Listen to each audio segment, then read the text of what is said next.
नमस्कार, स्वागत है आप सभी का वीजीएस क्लास के इस ऑनलाइन प्लेटफॉर्म पे। मैं उम्मीद करता हूं कि आप लोग अच्छे होंगे, स्वस्थ होंगे, मस्त होंगे और पढ़ाई में व्यस्त होंगे।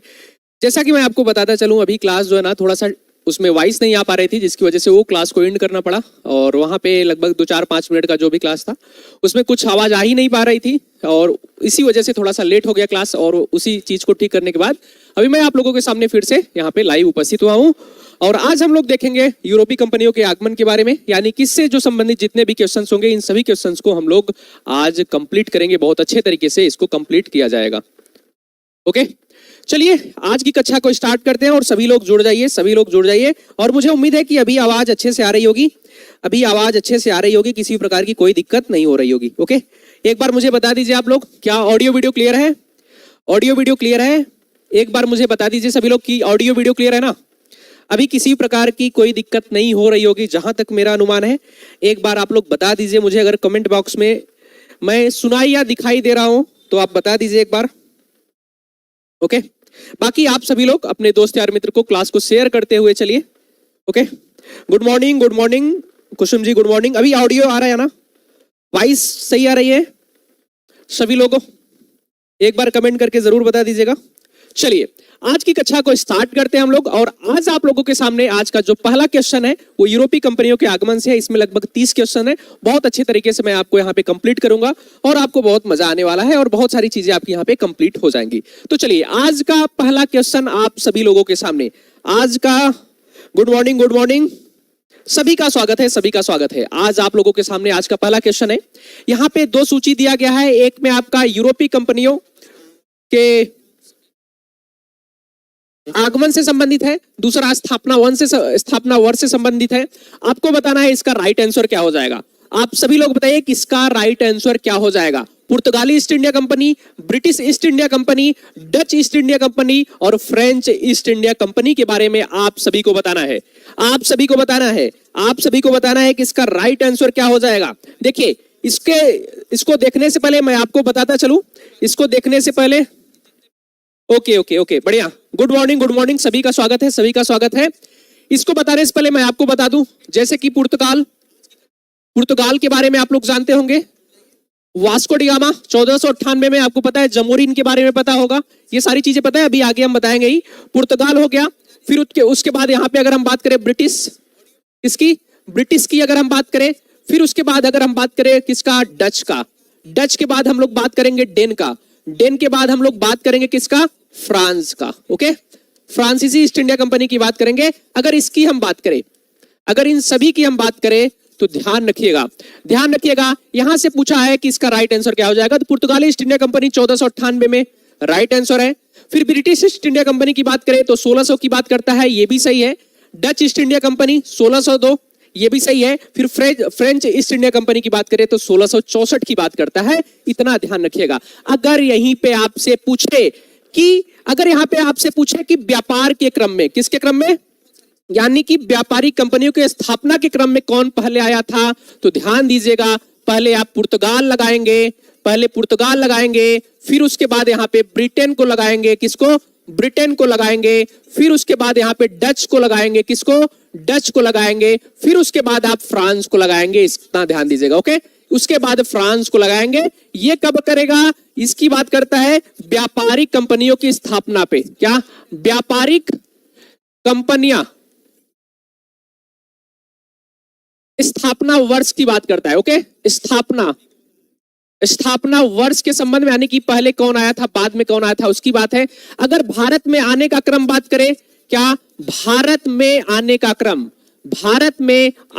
क्रम की बात करें, भारत में आने का क्रम की अगर हम बात करें तो याद रखिएगा इसको कि पहले यहां पे पुर्तगाल आता है, फिर उसके बाद यहां पे डच आते हैं, फिर उसके बाद यहां पे ब्रिटेन आते हैं, यानी ब्रिटिश आते हैं, ब्रिटिश। ओके, फिर यहां पे डेन, फिर उसके बाद यहां पे फ्रांस की बात करेंगे। ओके, इतना ध्यान रखिएगा, ये दोनों चीजें याद रखिएगा। व्यापारिक कंपनियों की स्थापना की बात करेगा तो पहले ब्रिटेन को लगाएंगे, इसका भी ध्यान दीजिएगा। दिख नहीं रहा है, एक मिनट रुकेगा, दिख नहीं रहा है, चलिए अभी दिख रहा है, ब्लैक दिख रहा है ना, ब्लैक दिख रहा है। चलिए, सभी का बहुत बहुत स्वागत है हमारी इस कक्षा में। आप लोग क्लासेस को शेयर करते हुए चलिएगा। तो ये बात हम कर रहे थे कि अगर व्यापारिक कंपनियों के बाद की बात करें, कौन पहले आया, तो पहले पुर्तगाल, फिर उसके बाद यहाँ पे ब्रिटेन को लगाएंगे, डच को लगाएंगे, फ्रांस को लगाएंगे, या डच, डेन और फ्रांस को लगाएंगे। भारत में आने का क्रम जो है पुर्तगाल, डच, ब्रिटेन, डेन और फ्रांस को भी ध्यान रखिएगा आप सभी लोग। यहाँ पे क्वेश्चन पूछा गया है आपसे कि इसका राइट आंसर क्या हो जाएगा। इसका राइट आंसर ऑप्शन ए हो जाएगा। क्या राइट आंसर ऑप्शन ए हो जाएगा? इसका ध्यान रखिएगा, इसका ध्यान रखिएगा आप सभी लोग। ओके, इसका ध्यान रखिएगा। इसका राइट आंसर जो हो जाएगा ऑप्शन ए, पहले का ए, दूसरे का बी, सी और डी। इसका मतलब राइट आंसर सीधा सीधा हो जाएगा, इसका ध्यान रखिएगा। बाकी एक चीज की और बात करें, अगर हम पुर्तगाल की बात करें तो इसने अपना प्रथम फैक्ट्री, अगर आपसे यहाँ पे प्रथम फैक्ट्री की बात करें, क्या प्रथम फैक्ट्री की बात करें तो क्या बताएंगे आप लोग? अगर प्रथम फैक्ट्री की बात करें तो पुर्तगाल ने सबसे पहली फैक्ट्री खोली थी कब? 1503 में। 1503 की बात करता है कहां पे? कोचीन में। कहां पे? कोचीन की बात करता है, इतना ध्यान रखिएगा। कहां की बात करता है? कोचीन की। अगर ब्रिटिश ईस्ट इंडिया कंपनी की बात करें तो ध्यान दीजिएगा, अगर हम बात करेंगे तो 1611 में, कब? 1611 में बिना मुगल सपोर्ट के, यानी कि बिना किसी के क्या है कि यहाँ पे अनुमति के इन्होंने 1611 में कहां पे खोला था? मुसलीपट्टनम में खोला था। बट अगर आपसे पूछे कि मुगलों के सपोर्ट से, यानी कि यहाँ के अनुमति से जो खोला गया था, तो पहला खोला गया था कहां पे? सूरत में 1613 में। बट यहाँ पे आप ब्रिटिश में 1611 लगाएंगे। कहां पे खोला गया था? मुसलीपट्टनम में। मुसलीपट्टनम, ओके, मुसलीपट्टनम में खोला गया था, इसका ध्यान रखिएगा। डच की बात करें, अगर डच की बात करिए, प्रथम फैक्ट्री की बात की जा रही है, तो ये 1605 में खोला गया था। 1605 में खोला गया था। कहां पे? मुसलीपट्टनम में, इसका भी ध्यान दीजिएगा। मुसलीपट्टनम की बात करता है, इसका भी ध्यान रखिएगा। क्लियर है? क्या ऑडियो वीडियो क्लियर है? आपके पास आवाज आ रही है? बताइएगा।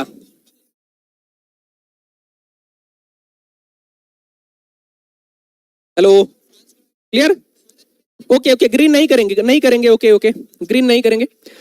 तो इसको ध्यान रखिएगा, इसका ध्यान रखिएगा आप सभी लोग। फिर उसके बाद बात करेंगे किसका? अगर हम बात करें डेनिस का या डेन का बात करें, तो इन्होंने पहली फैक्ट्री जो खोली थी 1620 में खोला था। कब?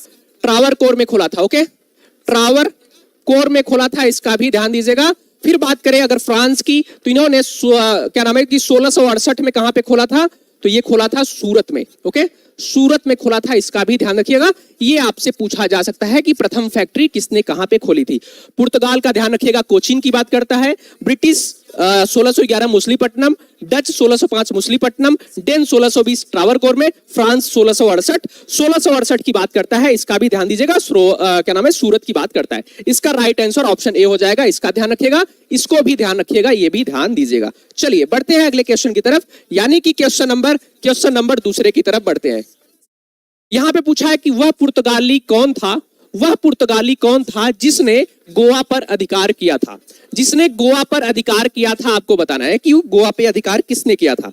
आप सभी को बताना है, बताइएगा। गोवा पे अधिकार किसने किया था? गोवा पे अधिकार की बात बताइएगा आप लोग।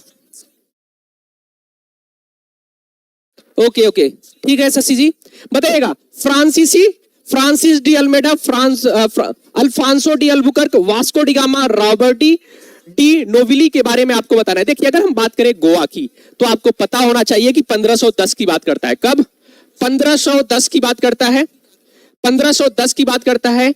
अगर 1510 की बात करें तो उस समय वहां का शासक कौन था? उस समय वहां का शासक कौन था? तो उस समय वहां का शासक था यूसुफ आदिल शाह। कौन? यूसुफ आदिल शाह।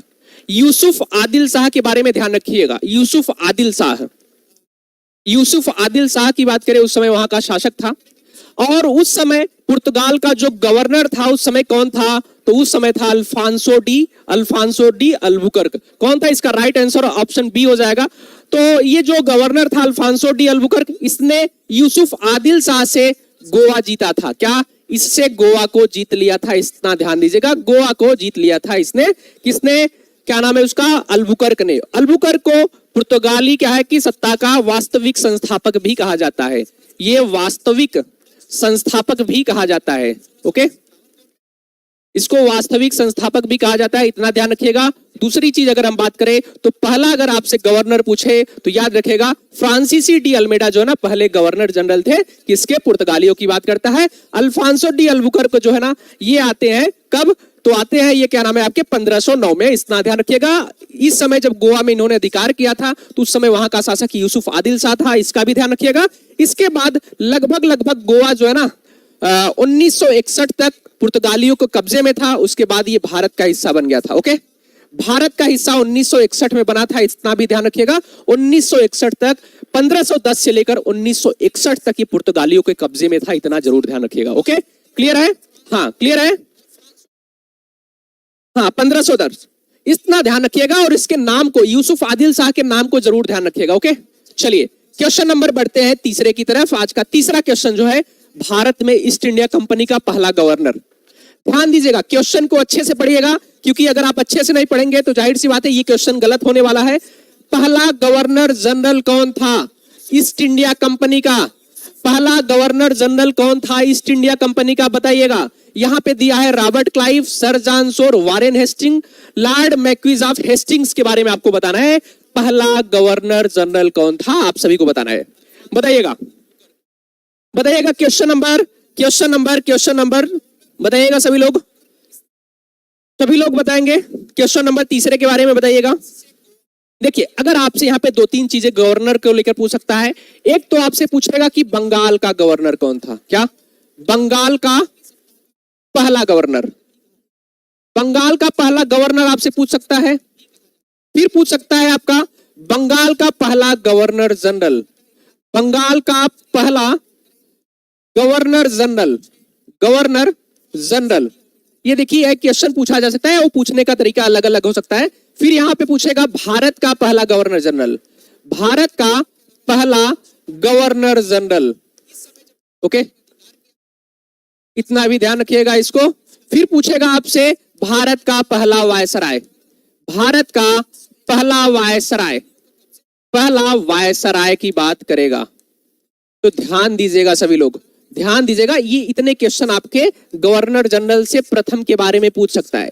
अगर इसमें से आपको कंफ्यूजन है तो जाहिर सी बात है आपका आंसर जो है ना वो गलत हो जाएगा। तो ध्यान रखिए, अगर आपसे पूछे कि बंगाल का पहला गवर्नर कौन था, तो लॉर्ड क्लाइव को ध्यान रखिएगा। क्या लॉर्ड क्लाइव को ध्यान रखिएगा आप लोग, ये बंगाल के प्रथम गवर्नर थे, बंगाल के प्रथम गवर्नर लॉर्ड क्लाइव थे, इतना ध्यान रखिएगा। दूसरी बात, अगर आपसे पूछे कि बंगाल का गवर्नर जनरल कौन था पहला, तो वारेन हेस्टिंग्स थे। कौन? Warren Hastings. Okay, Warren Hastings थे, ये पहला ध्यान रखिएगा। अगर आपसे पूछे तो आप क्या बताएंगे, बताइएगा। अगर आपसे पूछे कि भारत का प्रथम गवर्नर कौन था, आप लोग क्या बताएंगे? अगर आपसे पूछे कि भारत का प्रथम गवर्नर कौन था तो क्या बताएंगे आप लोग, बताइएगा। आप लोग बताइए, भारत का प्रथम गवर्नर कौन था, आप लोग बताइएगा। और मैं यहां पे आपको बता रहा हूं कि भारत का पहला वायसराय लॉर्ड कैनिंग था। कौन था? Lord Canning. ओके, अब आप लोग बताइएगा कि भारत का पहला गवर्नर, कोई किसी का आंसर बताइए, कोई बताइए क्या हो जाएगा, क्या बता रहे हैं? वारेन हेस्टिंग्स तो भारत के प्रथम गवर्नर जनरल होंगे ना, बंगाल के प्रथम गवर्नर जनरल होंगे। आपसे पूछा जा रहा है कि भारत का प्रथम गवर्नर जनरल कौन था, बताइएगा।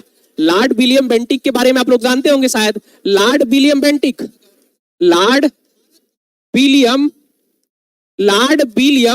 बेंटिक की बात करता है भाइयों, लॉर्ड विलियम बेंटिक। तो इस तरीके से आपसे क्वेश्चन पूछा जाएगा। अगर आपसे पूछे कि बंगाल का प्रथम गवर्नर कौन था, तो ध्यान दीजिएगा लॉर्ड क्लाइव।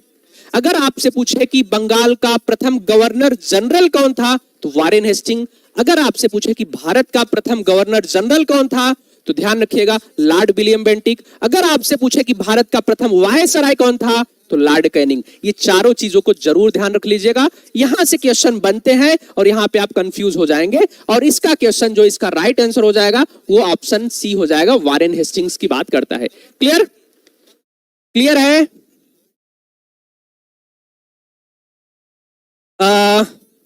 अच्छा, क्या कौन सा समय बताएंगे आप लोग? बताए डलहौजी नहीं, डलहौजी कहां? डलहौजी तो हड़प नीति से संबंधित है भाई। डलहौजी क्या नाम है कि आपका आता है, आपका इसमें लगभग 1848 में आता है और 1848 से 1856 के बीच में रहता है। जब 1856 के बाद वो जाता है ना, आपको पता है 1857 की क्रांति होती है, तो उस समय लॉर्ड कैनिंग यहाँ का आता है। तो लॉर्ड कैनिंग जब आता है यहाँ पे, उसके बाद जब 1857 की क्रांति होती है तो ब्रिटिश ईस्ट इंडिया से जो सत्ता थी वो डायरेक्ट ब्रिटिश क्राउन के पास चली जाती है, और जो गवर्नर जनरल कहा जाता था अब वो वायसराय कहा जाने लगता है। और ऐसे प्रथम वायसराय कौन होते हैं? तो वो होते हैं लॉर्ड कैनिंग। लॉर्ड डलहौजी नहीं है, ध्यान रखिएगा। ओके, अभी आगे हम बताएंगे, लॉर्ड डलहौजी को मत लगाइएगा। ओके, चलिए बढ़ते हैं अगले क्वेश्चन की तरफ। आप लोग समय बता दीजिए, मुझे लगता है कि आपका जो भी समय लगे आप एक बार मुझे बता दीजिए। हाँ, देखिए अब पूछा रहा है यहाँ पे कि 1498 में वास्को डिगामा भारत में कहां उतरा था? वास्को डिगामा भारत में कहां उतरा था 1498 में? आप सभी को बताना है, आप सभी को बताना है कि वास्को डिगामा कहां पे उतरा था। गोवा में, कालीकट में, मैंगलोर में, कोचीन में? सभी लोग बताएंगे, सभी लोग बताएंगे। आप लोग को बताना है कि कहां पे उतरा था, बताइएगा,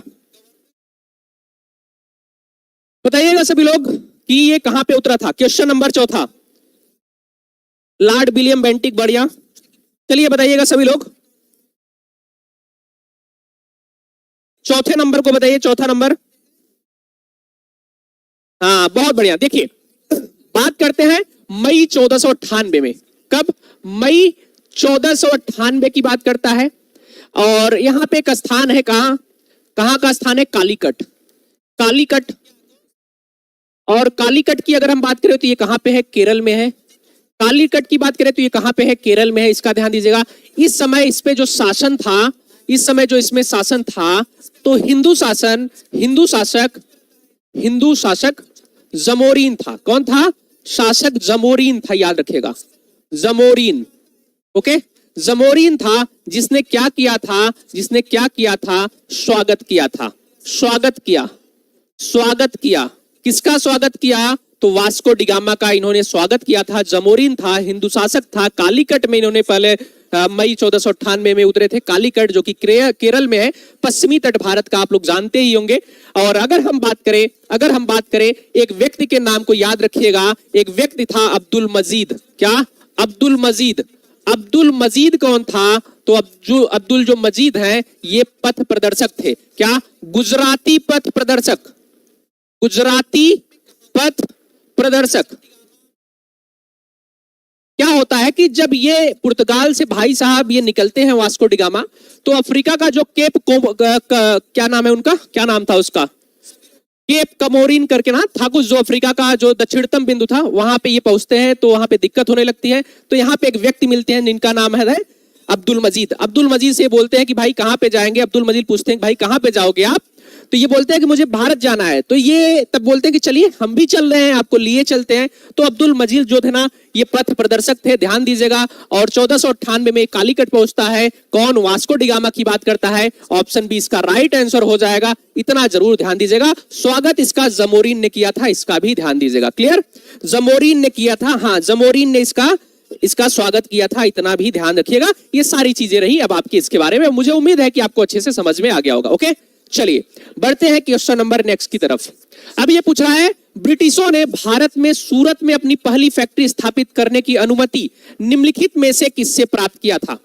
निम्नलिखित में से किससे प्राप्त किया था? अब आप लोग सोचिए, अगर आपको नहीं पता है कि जब British east India company Bharat में अपनी पहली फैक्ट्री स्थापित कब किया था, अगर आपको पता हो कि हाँ इसने क्या नाम है कि 1613 में सूरत में, कहां पे? सूरत में फैक्ट्री की स्थापना किया था। ओके, सूरत में स्थापना किया था, आपको अगर पता हो, अनुमति के द्वारा।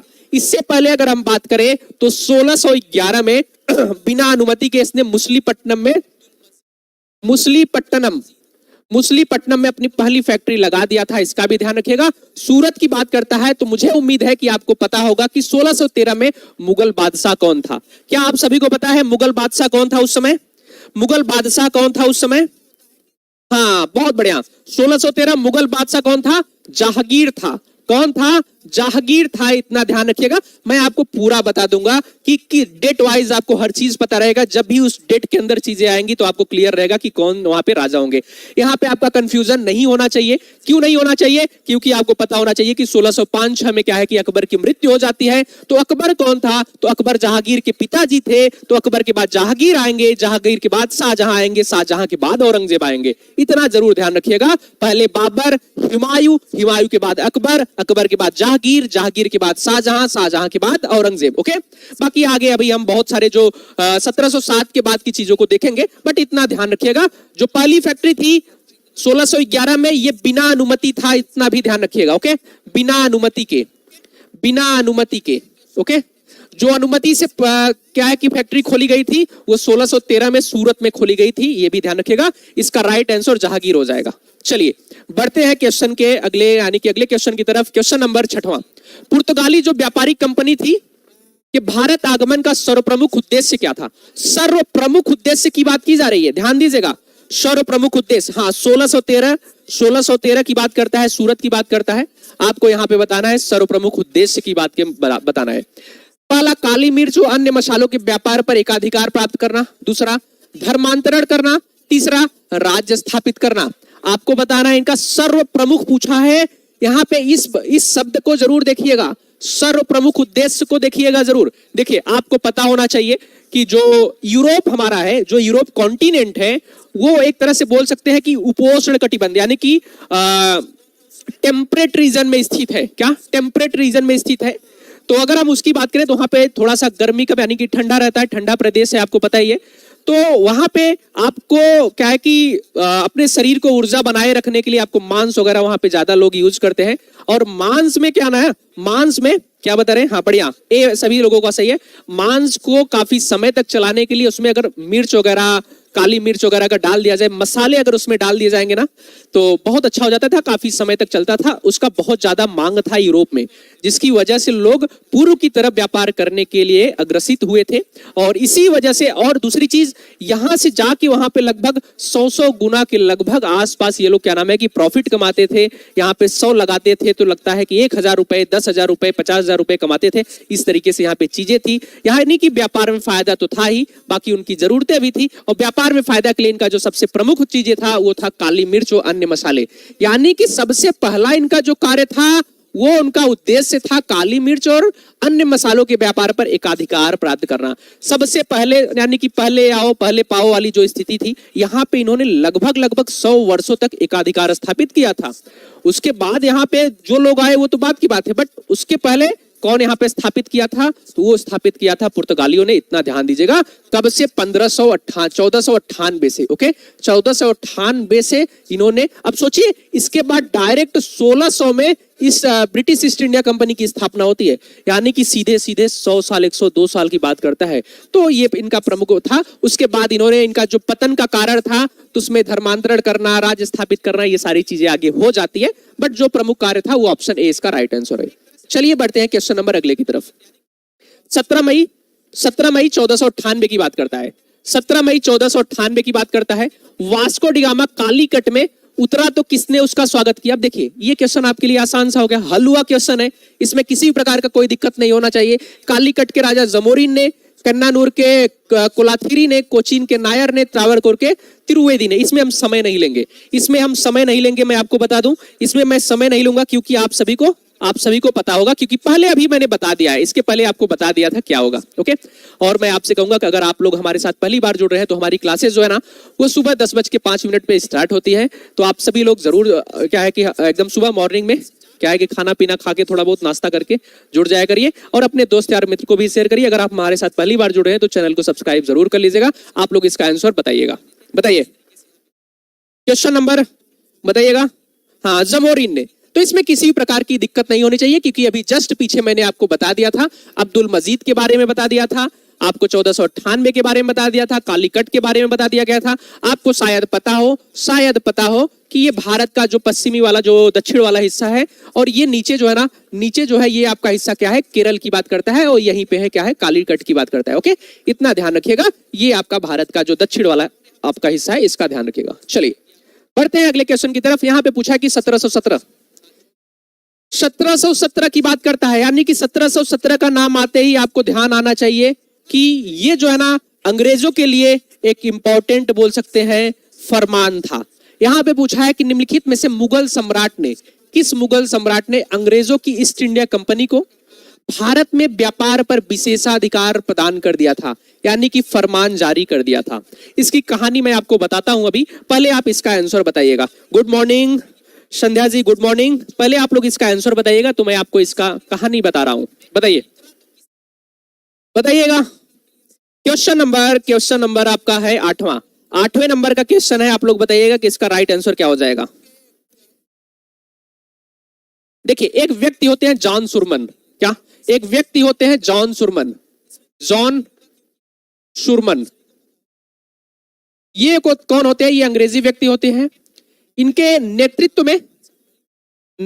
में एक जो है ना शिष्टमंडल जो है भारत आता है। शिष्टमंडल जो है ना वो कहां पे आता है? भारत आता है। कब आता है?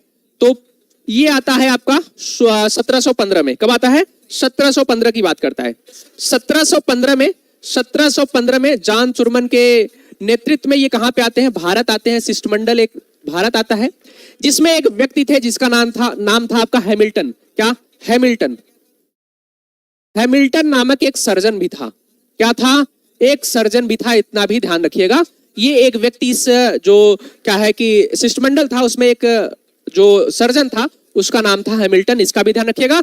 और 1717 में क्या? 1717 में ये क्या करते हैं? 1717 में ये दरबार में जाते हैं। किसके? मुगल दरबार में। मुगल दरबार में उस समय शासक कौन था? उस समय शासक था आपका फर्रुख सियर।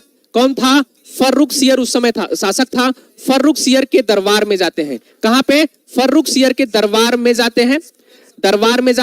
और उस समय जो फर्रुख सियर था, अगर इसकी बात करें तो ये एक क्या नाम है कि लाइलाज बोल सकते हैं, एक रोग से ग्रसित था।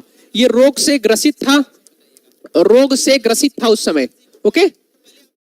और इसी रोग से इनको छुटकारा दिलाने के कारण, यानी कि जो हैमिल्टन था इसने इस रोग से इनको यानी कि निदान दिला दिया। और इसी खुशी में फर्रुख सियर ने एक फरमान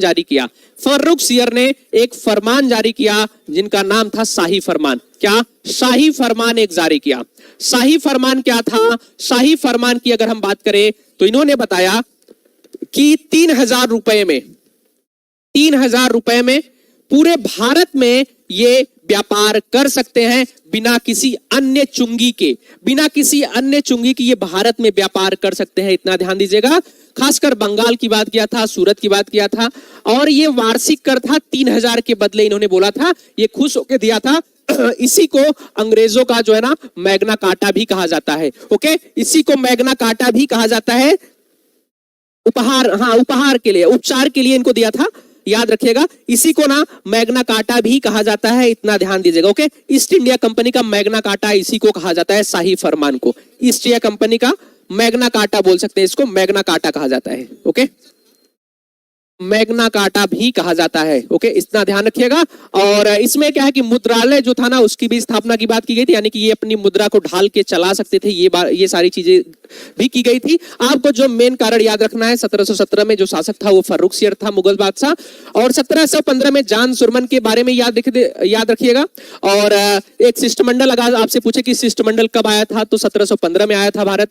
मुगल दरबार में कब गया था तो 1717 में गया था। वहां पे एक व्यक्ति के नाम को याद रखिएगा जिसका नाम है हैमिल्टन। ये एक सर्जन था जो उस समय क्या नाम है कि फर्रुख सियर एक रोग से ग्रसित था। और उसी से निदान दिलाने के कारण वो खुश होकर इनको क्या किया था? उपहार स्वरूप एक शाही फरमान जारी किया था। 3000 के बदले पूरे क्या है कि भारत में व्यापार की बात की गई थी। ओके, इतना ध्यान रखिएगा। ये फर्रुख सियर इसका राइट आंसर हो जाएगा। क्लियर है? क्या ये क्वेश्चन क्लियर है? गुड मॉर्निंग आयुष जी, गुड मॉर्निंग। क्या ये क्लियर है आपका? क्वेश्चन नंबर ये क्लियर है ना? 8वां। आगे बढ़ा जाए। मुझे उम्मीद है कि आपको अच्छे से चीजें समझ में आ रही होंगी। आपको बताना है नीले पानी की नीति की बात की जा रही है कि किस पुर्तगाली गवर्नर जनरल ने नीले पानी यानी कि ब्लू वाटर पॉलिसी अपनाई थी? ब्लू वाटर पॉलिसी की बात बताइएगा। ब्लू वाटर पॉलिसी, सभी लोगों का बहुत बहुत स्वागत है हमारी इस कक्षा में। Good morning. बताइएगा, ब्लू वाटर पॉलिसी की बात की जा रही है। बताइएगा क्वेश्चन नंबर 9, क्वेश्चन नंबर 9 को बताइएगा, ब्लू वाटर पॉलिसी। देखिए, अगर हम बात करते हैं ब्लू वाटर पॉलिसी की, तो ब्लू वाटर पॉलिसी यानी कि समुद्र पे राज करने की बात है। यानी कि इनका कहना था कि अगर हम समुद्र पे अधिकार कर लेंगे तो उसकी बात है। ये एक तरह से बोलते थे कि समुद्र पे इनका एक अधिकार हो गया था। इन्होंने एक नीति लागू किया था कि अगर आप यहां से कहीं और जाते हैं व्यापार के लिए, आप बोल सकते हैं एक तरह से कि आप बिना इनके अनुमति के व्यापार नहीं कर सकते थे, खासकर भारत के साथ। ये एक, क्या आप बोल सकते हैं कि एक तरह से प्रमाण एक देते थे, एक पॉलिसी थी इनकी, एक नीति थी कि आपको ये लेना पड़ेगा। एक तरह से बोल सकते हैं कि जैसे कि आप लोग जानते हैं कि अकबर ने इनका नीति का भी पालन किया था, ये भी आपने सुना होगा। तो इसको स्टार्ट करने वाला व्यक्ति था, वो था फ्रांसिस्को डी अल्मीडा। कौन था? फ्रांसिस्को डी अल्मीडा ये व्यक्ति था जिसने ब्लू वाटर पॉलिसी को क्या है कि यहाँ पे लागू किया था। ऑप्शन ए, क्या बता रहे हैं? हाँ, ऑप्शन ए इसका राइट आंसर हो जाएगा। ऑप्शन ए इसका राइट आंसर हो जाएगा, इसका ध्यान दीजिएगा।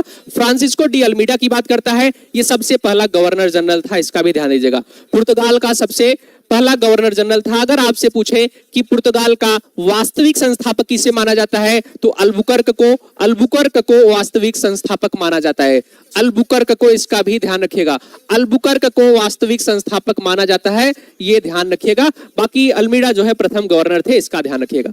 चलिए अगले क्वेश्चन की तरफ बढ़ते हैं। तो अगला क्वेश्चन है 10वें नंबर का। यहां पे पूछा जा रहा है सीधा सीधा क्वेश्चन कि भारत में पुर्तगाली, देखिए आ गया क्वेश्चन, अब आपको इसमें किसी प्रकार की कोई दिक्कत नहीं होने वाली है। वास्तविक संस्थापक कहा जाता है, वास्तविक संस्थापक कहा जाता है, आप सभी को बताना है। सभी लोग क्लास को लाइक करते हुए चलेंगे और शेयर करते हुए चलेंगे। कम से कम 2-4 लोगों को तो शेयर ही कर देंगे आप लोग, तो क्या नाम है कि अच्छा ही रहेगा। Francisco de Almeida, Alfonso de Albuquerque, Nuno da Cunha, इनमें से कोई नहीं। ये आसान सा क्वेश्चन है, किसी प्रकार की कोई दिक्कत नहीं आनी चाहिए इसमें। ओके, किसी प्रकार की कोई दिक्कत नहीं आनी चाहिए इसमें। हाँ, बहुत बढ़िया, बहुत बढ़िया, सीधा सीधा। इसमें अब देखिए, इसमें मैं आपको एक्सप्लेन भी नहीं करूंगा क्योंकि आपको पता है, पीछे हमने 3-4 क्वेश्चंस को देखा, तो वहां पे किसी प्रकार की कोई दिक्कत नहीं है। तो यहाँ पे हम अल्फांसो डी अल्बुकर्क को लगाएंगे और आगे बढ़ेंगे और आगे बढ़ जाएंगे। चलिए 11वें नंबर का क्वेश्चन है कि यहाँ पे किस अंग्रेज ने पुर्तगालियों को सौली या स्वाली के स्थान पर हराया था? किसने हराया था अंग्रेजों को? बताइएगा। स्वाली या सौली के स्थान पे हराया था, आप सभी को बताना है। आप सभी को बताना है। क्वेश्चन नंबर कौन सा है? 11 नंबर का। William Hawkins, Thomas Best, Thomas Roe, Josiah Child. आपको बताना है इसका राइट आंसर। बताइएगा 11 नंबर का राइट आंसर बताइएगा। आपको पता होना चाहिए 1611 में एक युद्ध होता है। पहले देखिए, पहले क्या होता है, एक व्यक्ति आता है, उसका नाम था शायद, क्या नाम था उसका, उसका नाम नहीं याद आ रहा है। तो आता है, तो पहले ये अंग्रेज क्या नाम है कि मुगल दरबार में जाते हैं, तो उनको अनुमति नहीं मिलती है यहाँ पे, क्योंकि पुर्तगाली यहाँ पे भाई साहब 100 साल पहले से यहाँ पे शासन कर रहे थे। तब यहाँ पे मुगल स्थापन ही नहीं हुआ था, मुगल की स्थापना ही नहीं हुई थी। 1526 में होती है मुगल की स्थापना, बट 1498 ही पुर्तगाली आ गए थे। तो तब उन्होंने अनुमति नहीं दी, क्योंकि यहाँ पे उस समय पुर्तगालियों का बोलबाला था। फिर एक स्थान होता है स्वाली नामक स्थान पे, ये इनके बीच युद्ध होता है, अंग्रेजों और किसके बीच? पुर्तगालियों के बीच। और अंग्रेजों के एक जो व्यक्ति थे जिनका नाम था थॉमस बेस्ट। क्या नाम था? थॉमस बेस्ट जो थे ना, इन्होंने पुर्तगालियों को हराया था। और इसके बाद से वो खुश हो गए थे। कौन? जहांगीर। उनको लगा कि चलिए भाई, कम से कम यहाँ पे पुर्तगालियों को टक्कर देने वाला व्यक्ति आ गया। अब पुर्तगाली धीरे धीरे यहीं से इनका पतन प्रारंभ हो जाता है और यहाँ पे ये हराते हैं। और इसके बाद ये फिर से जाते हैं, तो 1613 में इनको प्रथम फैक्ट्री की स्थापना की बात भी आप लोग जानते होंगे। तो ये थॉमस बेस्ट थे, इसका ध्यान रखिएगा। Okay, Thomas best. नहीं, ए नहीं होगा, बी होगा। थॉमस बेस्ट की बात करता है, थॉमस बेस्ट इसका राइट आंसर हो जाएगा। ओके, थॉमस बेस्ट, स्वाली नामक स्थान। ये कब होता है? तो ये होता है आपका युद्ध, ध्यान रखिएगा, ये होता है लगभग 1611 में। ओके, 1611 की बात करता है, 1611 की बात करता है, इतना ध्यान रखिएगा। चलिए अगले क्वेश्चन की तरफ बढ़ते। 1611 है ना, 1611 या 12 है, देख लीजिएगा। 1611 ही है वैसे। निम्नलिखित में से प्रथम कर्नाटक युद्ध की बात करता है, कौन सा तत्कालीन कारण था? तो देखिए, अब मैं आपको यहाँ पे कर्नाटक युद्ध के बारे में भी आपको यहाँ पे पूरा का बता देता हूँ कि कर्नाटक युद्ध था क्या। पहले आप इसका आंसर दीजिए, आप लोग इसका आंसर दीजिए, तो मैं आपको आगे बताता हूँ। यहाँ पे दिया है अंग्रेजों और फ्रांसीसियों के बीच प्रतिद्वंदिता, ऑस्ट्रिया की राजगद्दी की जंग, कर्नाटक की राजगद्दी का मामला, अंग्रेजों द्वारा फ्रांसीसी जहाजों का अधिग्रहण। आप सभी को बताना है इसका राइट आंसर। क्वेश्चन नंबर 12 के बारे में आप सभी को बताना है। क्वेश्चन नंबर 12 बताइएगा। हाँ बढ़िया। देखिए अब हम बात करते हैं किसके बारे में। अब हम बात करेंगे आपको कर्नाटक युद्ध के बारे में। किसके बारे में? आपको मैं पूरा कर्नाटक युद्ध बता देता हूं। कर्नाटक युद्ध की अगर हम बात करें, किसकी? कर्नाटक युद्ध। कर्नाटक युद्ध की अगर हम बात करें तो कर्नाटक युद्ध क्या था? तो ये कर्नाटक युद्ध में ना 3 युद्ध हुए थे। कितने? 3 युद्ध हुआ था। 3 युद्ध हुआ था, इतना ध्यान रखिएगा।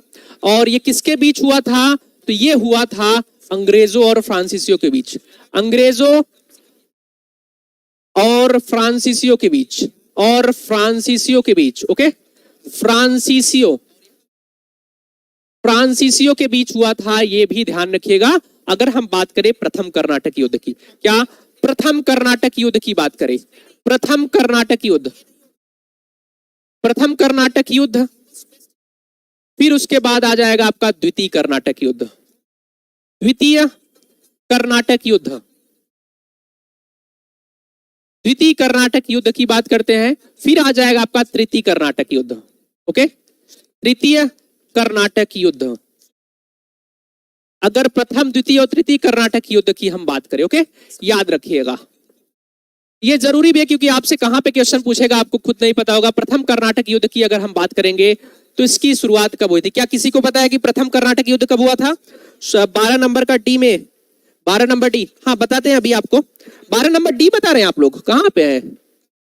ना ना, 12 नंबर का डी नहीं होगा, अभी मैं बता रहा हूं। आप किसी को कर्नाटक युद्ध के बारे में पता है? बताइएगा। चलिए अगर हम बात करते हैं प्रथम कर्नाटक युद्ध, तो ये स्टार्ट होता है आपका 1746 से लेकर 48 तक। 1748 तक ये प्रथम कर्नाटक युद्ध होता है। दूसरे युद्ध की बात करें तो ये होता है 1749 से 1754 के बीच में होता है, इतना ध्यान रखिएगा। 1754 की बात करता है। ओके, इतना ध्यान रखिएगा। और तीसरा जो है ना, ये याद शुरू होता है 1756 से 1763 के बीच में। ओके, 1756 से 1748, 1749 से 1754, 1756 से 1763। अगर हम इसकी बात करें तो ध्यान दीजिएगा, यहां पे एक संधि की बात करते हैं। ओके, ये समाप्त कैसे होता है? तो संधि होगी, जाहिर सी बात है। जो प्रथम कर्नाटक युद्ध होता है, ये संधि होती है एक्स-ला-शापेल की संधि। एक्स-ला-शापेल, क्या? एक्स-ला-शापेल की संधि से ये क्या है कि युद्ध समाप्त होता है। कब होता है ये? 1748 में। 1748 में एक्स-ला-शापेल की संधि से ये समाप्त होता है। इसमें क्या होता है कि इनको जो पुराने पुराने राज्य थे इनके आपस में मिल जाते हैं, यानी कि जैसा जो था पुरानी स्थिति उसमें आ जाते हैं।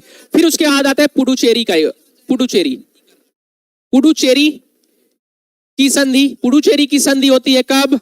तो पुडुचेरी की संधि होती है 1755 में। ओके, तो द्वितीय जो युद्ध हुआ था वो 1755 में समाप्त होता है, 54 में। फिर उसके बाद बात करें तीसरा जो संधि होता है, पेरिस की संधि। पेरिस की संधि से ये समाप्त होता है। और पेरिस की संधि कब होती है? तो ये होती है 1763 में। 1763 में होता है, इतना ध्यान रखिएगा। कर्नाटक से संबंधित इतने ही क्वेश्चन पूछे जाएंगे। अब मैं बता रहा हूं यहाँ पे और भी क्वेश्चन क्या पूछे जा सकते हैं। जो प्रथम कर्नाटक, देखिए जो अंग्रेजों और फ्रांसीसियों के बीच जो युद्ध होता था ना, ये युद्ध सिर्फ भारत में ही सीमित नहीं था। ये जब ब्रिटेन में लड़ते थे या जब पूरा यूरोप में लड़ते थे ना, तो भारत में भी लड़ने लगते थे। और जो पहला युद्ध हुआ था, वो पहला जो युद्ध हुआ था, ये लड़ाई ब्रिटेन में स्टार्ट हो चुकी थी लगभग 1742 से ही। लगभग 1742 से ही स्टार्ट हो चुकी थी, क्योंकि वहां पे एक देश होता है जिसका नाम था ऑस्ट्रिया। ऑस्ट्रिया के उत्तराधिकार से संबंधित था। एक पक्ष को फ्रांस के लोग सपोर्ट कर रहे थे, एक पक्ष को अंग्रेज सपोर्ट कर रहे थे।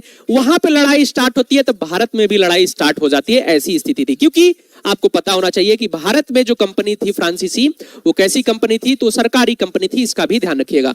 तो जो पहला युद्ध होता है वो ब्रिटेन में युद्ध शुरू होता है, तब यहां पे होता है, ध्यान रखिएगा। ये कब होता है? 1746 से 48 के बीच। एक्स-ला-शापेल की संधि, इसको ध्यान रखिएगा। पहला जो संधि है एक्स-ला-शापेल।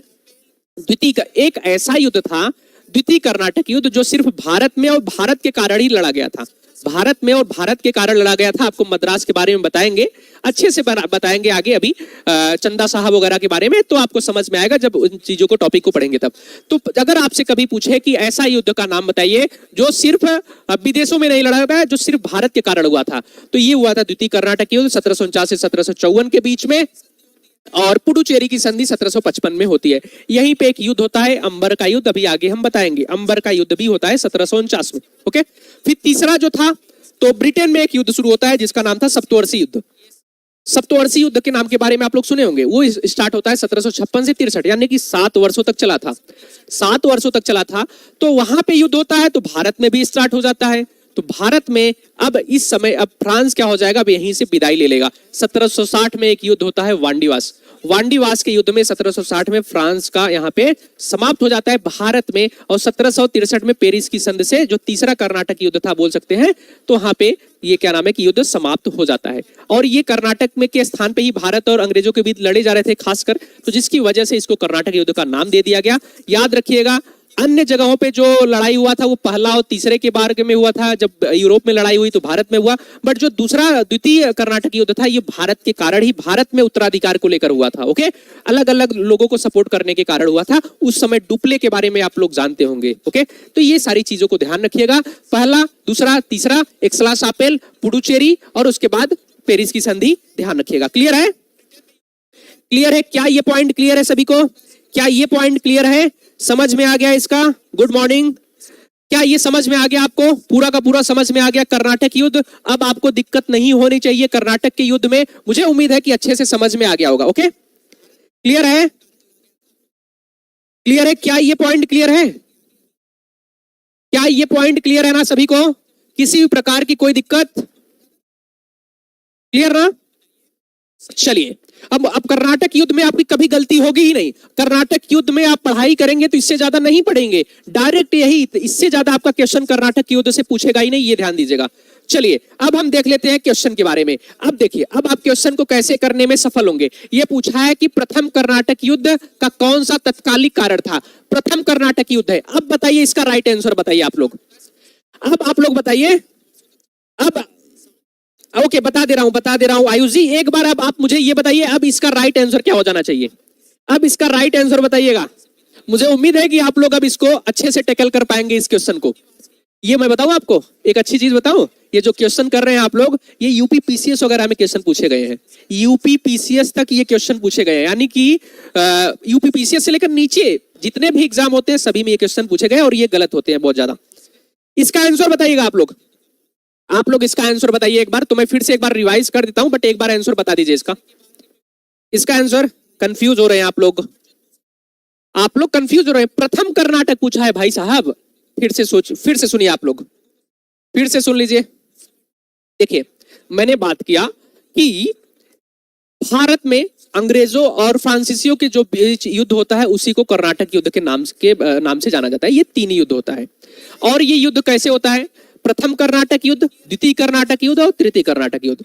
जो प्रथम कर्नाटक युद्ध था ये क्यों शुरू होता है? क्योंकि ये राजगद्दी के कारण यूरोप में युद्ध शुरू होता है, ऑस्ट्रिया के नेतृत्व यानी कि उसकी राजगद्दी पे, उसके कारण यहाँ पे युद्ध शुरू हो जाता है भारत में भी। क्योंकि भारत में अंग्रेज और फ्रांसीसी थे, जिसकी वजह से यहाँ पे भी ये युद्ध लड़ने लगते हैं। तो एक संधि होती है 1748 की, वहां पे एक संधि होती है 1748 एक्सला-शापेल की संधि। जब वहां पे संधि हो जाती है तो भारत में भी युद्ध रुक जाता है। पहली जो युद्ध था वो ब्रिटेन के कारण था, यानी कि जो यूरोप के कारण था, वहां पे ऑस्ट्रिया के उत्तराधिकार को लेकर युद्ध हुआ था, वहां पे हुआ था, इस वजह से भारत में ही हो गया।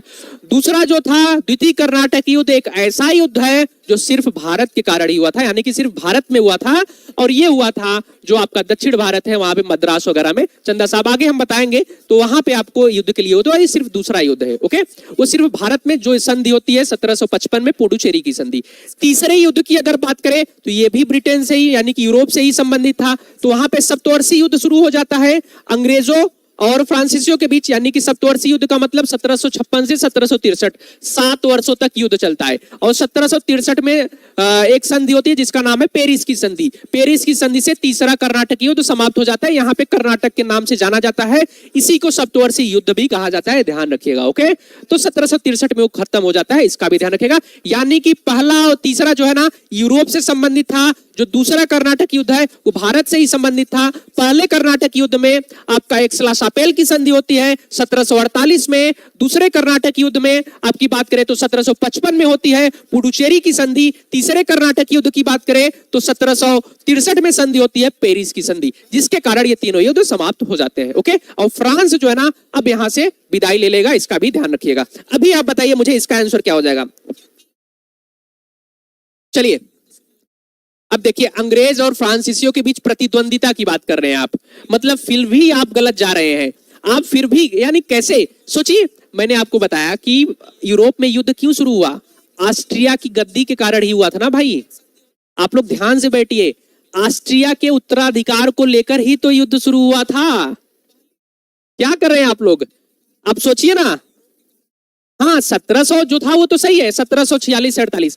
आप सोचिए, आप ये बता रहे हैं अंग्रेज और फ्रांसीसियों की प्रतिद्वंदिता, ये तो प्रतिद्वंदिता तो तीनों की बात करेंगे, बट यहाँ पे पूछा है तत्कालिक कारण क्या था। तो जो युद्ध शुरू हुआ था तो ऑस्ट्रिया में राजगद्दी के कारण शुरू हुआ था, क्योंकि वहां पे युद्ध हुआ जिसके कारण भारत में भी ये लोग लड़ने लगे थे। क्या कर रहे हैं आप लोग, अभी समझ में आया? अभी जब तक आपको ये समझ में नहीं आएगा तब तक हम बताते रहेंगे। आप बताइए क्या अभी आपको ये समझ में आया, क्या आपको समझ में आया ये बताइए। अभी कर्नाटक युद्ध का प्रथम, देखिए फिर से मैं बता दूं, जो पहला युद्ध था वो यूरोप में ऑस्ट्रिया की राजगद्दी के नेतृत्व यानी कि उसके नेतृत्व के कर्ता के रूप में कारण हुआ था, क्योंकि एक जो सपोर्ट था वो फ्रांसीसी लोग कर रहे थे और एक तरफ सपोर्ट ब्रिटेन लोग कर रहे थे, जिसके कारण वहां पे युद्ध होता है और फिर ये लोग भारत में भी लड़ने लगते हैं और वहां पे एक सला सापेल की संधि होती है 1748 में, और जिसके कारण यहां पे भी युद्ध समाप्त हो जाता है। क्लियर?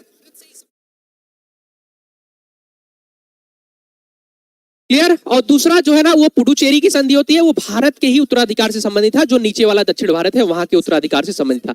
तीसरा सप्तवर्षीय युद्ध यूरोप में होता है, जिसके कारण भारत में भी युद्ध शुरू हो जाता है, और ये 1763 में पेरिस की संधि से तीसरा युद्ध समाप्त हो जाता है। इतना ध्यान रखिएगा। तीनों क्या नाम है कि आप इसको भी ध्यान रखिएगा।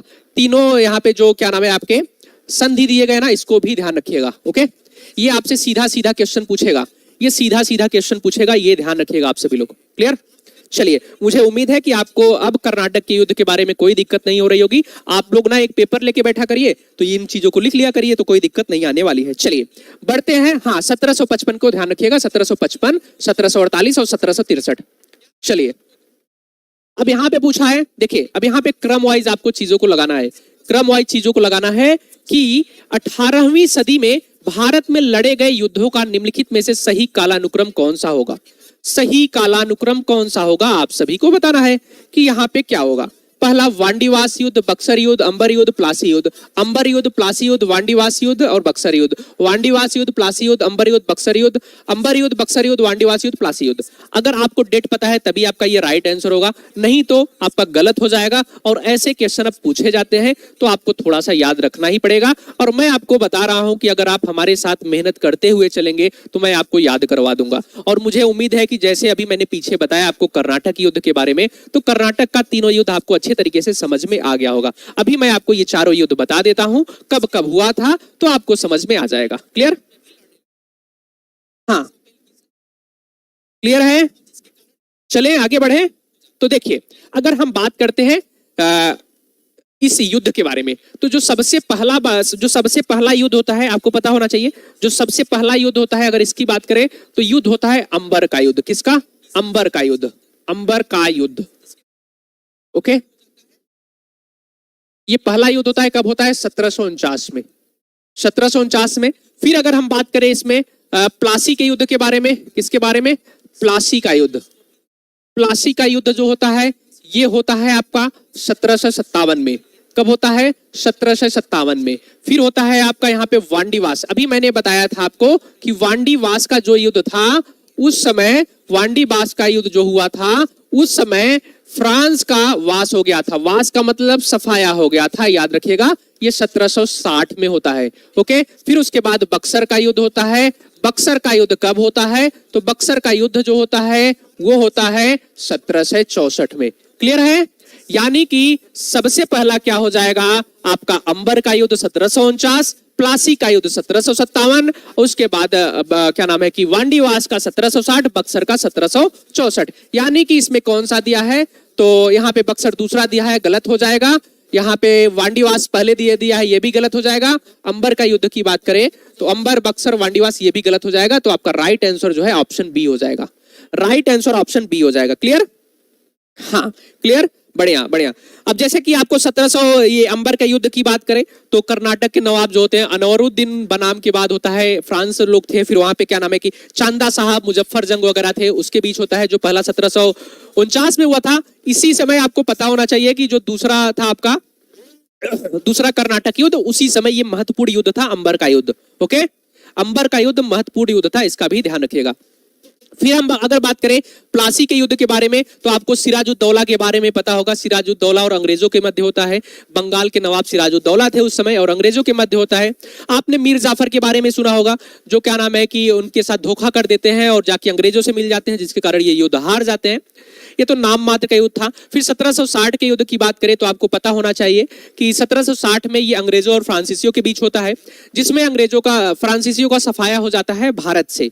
अब इसमें सिर्फ एक व्यापारिक कंपनी के रूप में आती थी, यानी कि सिर्फ ये व्यापार कर सकती थी, ना तो ये यहाँ पे किला वगैरह स्थापित या कारखाना वगैरह स्थापित नहीं कर सकती थी, इसका भी ध्यान रखिएगा। 1764 का युद्ध की बात करें तो वहां का एक शासक था बंगाल का शासक था मीर कासिम, और अवध का शासक था शुजाउद्दौला, और तीसरा जो शासक था वो मुगल बादशाह शाह आलम द्वितीय की बात करते हैं। तो शाह आलम द्वितीय, शुजाउद्दौला और मीर कासिम वर्सेज किससे हुआ था? अंग्रेजों से। और इस युद्ध में ये हार जाते हैं और बंगाल में एक तरह से बोल सकते हैं कि ब्रिटेन की सत्ता या अंग्रेजों की सत्ता यहाँ पे स्थापित हो जाती है ईस्ट इंडिया कंपनी की। उस तरीके 1764 से यहाँ पे धीरे धीरे अब चीजें ब्रिटेन के हाथ में चली जाएंगी। ओके, क्लियर है? तो मुझे उम्मीद है कि आपको ये राइट आंसर ऑप्शन बी सही है। क्लियर?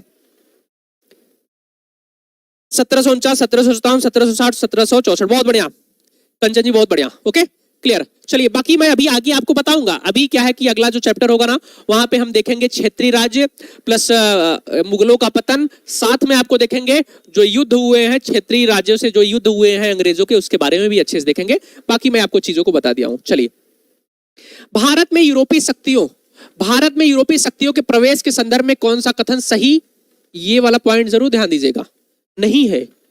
क्योंकि मैं बताऊं आपसे, नहीं हम लोग नहीं देखते हैं, नहीं को देखते ही नहीं है, नहीं कर देता है तो याद रखिए हमारा एग्जाम तब क्लियर हो जाता है जब हम क्वेश्चन को अच्छे से पढ़ते हैं। यानी कि किसी भी क्वेश्चन के सही आंसर तक पहुंचने के लिए हमको सबसे पहले क्वेश्चन को अच्छे तरीके से पढ़ना होता है। अगर आपने क्वेश्चन को अच्छे तरीके से पढ़ लिया तो यकीन मानिए कि आपका जो है ना क्वेश्चन जो है वो लगभग 50% तो बिना वैसे ही सही हो जाएगा। बाकी अगर आपने अच्छे से पढ़ लिया तो वो सही होना ही होना है। चलिए बताइएगा यहाँ पे कौन सा सही नहीं है। पुर्तगालियों ने 1499 में गोवा में कब्जा किया था।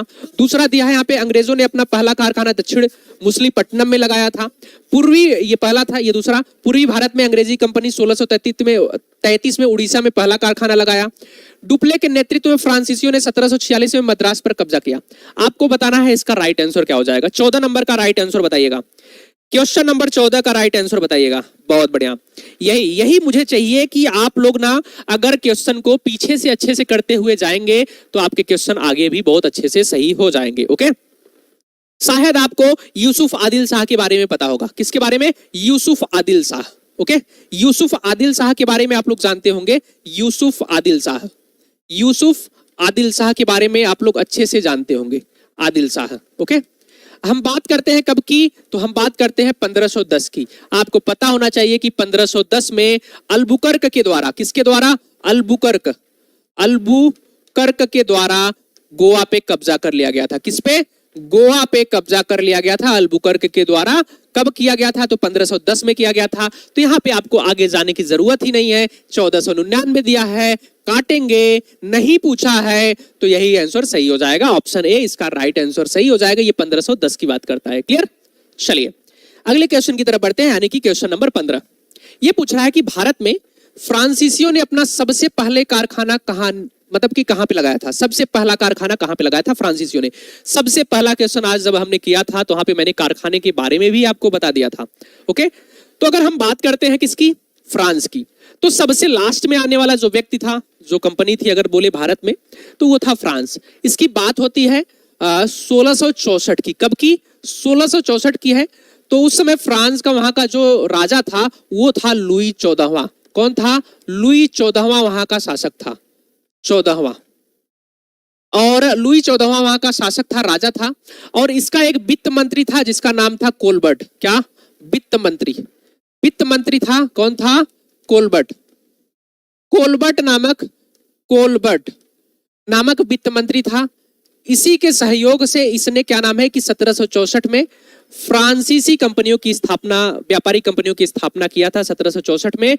और अगर हम बात करें तो 1768 में, कब? 1668 में इन्होंने, फ्रांसीसियों ने अपनी पहली फैक्ट्री कहां पे स्थापित किया था? तो स्थापित किया था सूरत में। कहां पे? सूरत में स्थापित किया था। ध्यान दीजिएगा। क्लियर है? पॉइंट क्लियर है क्या आप सभी को? क्या ये पॉइंट क्लियर है? हाँ, क्या ये पॉइंट क्लियर है आपको? लुई 14वें के बारे में आप लोग जान गए।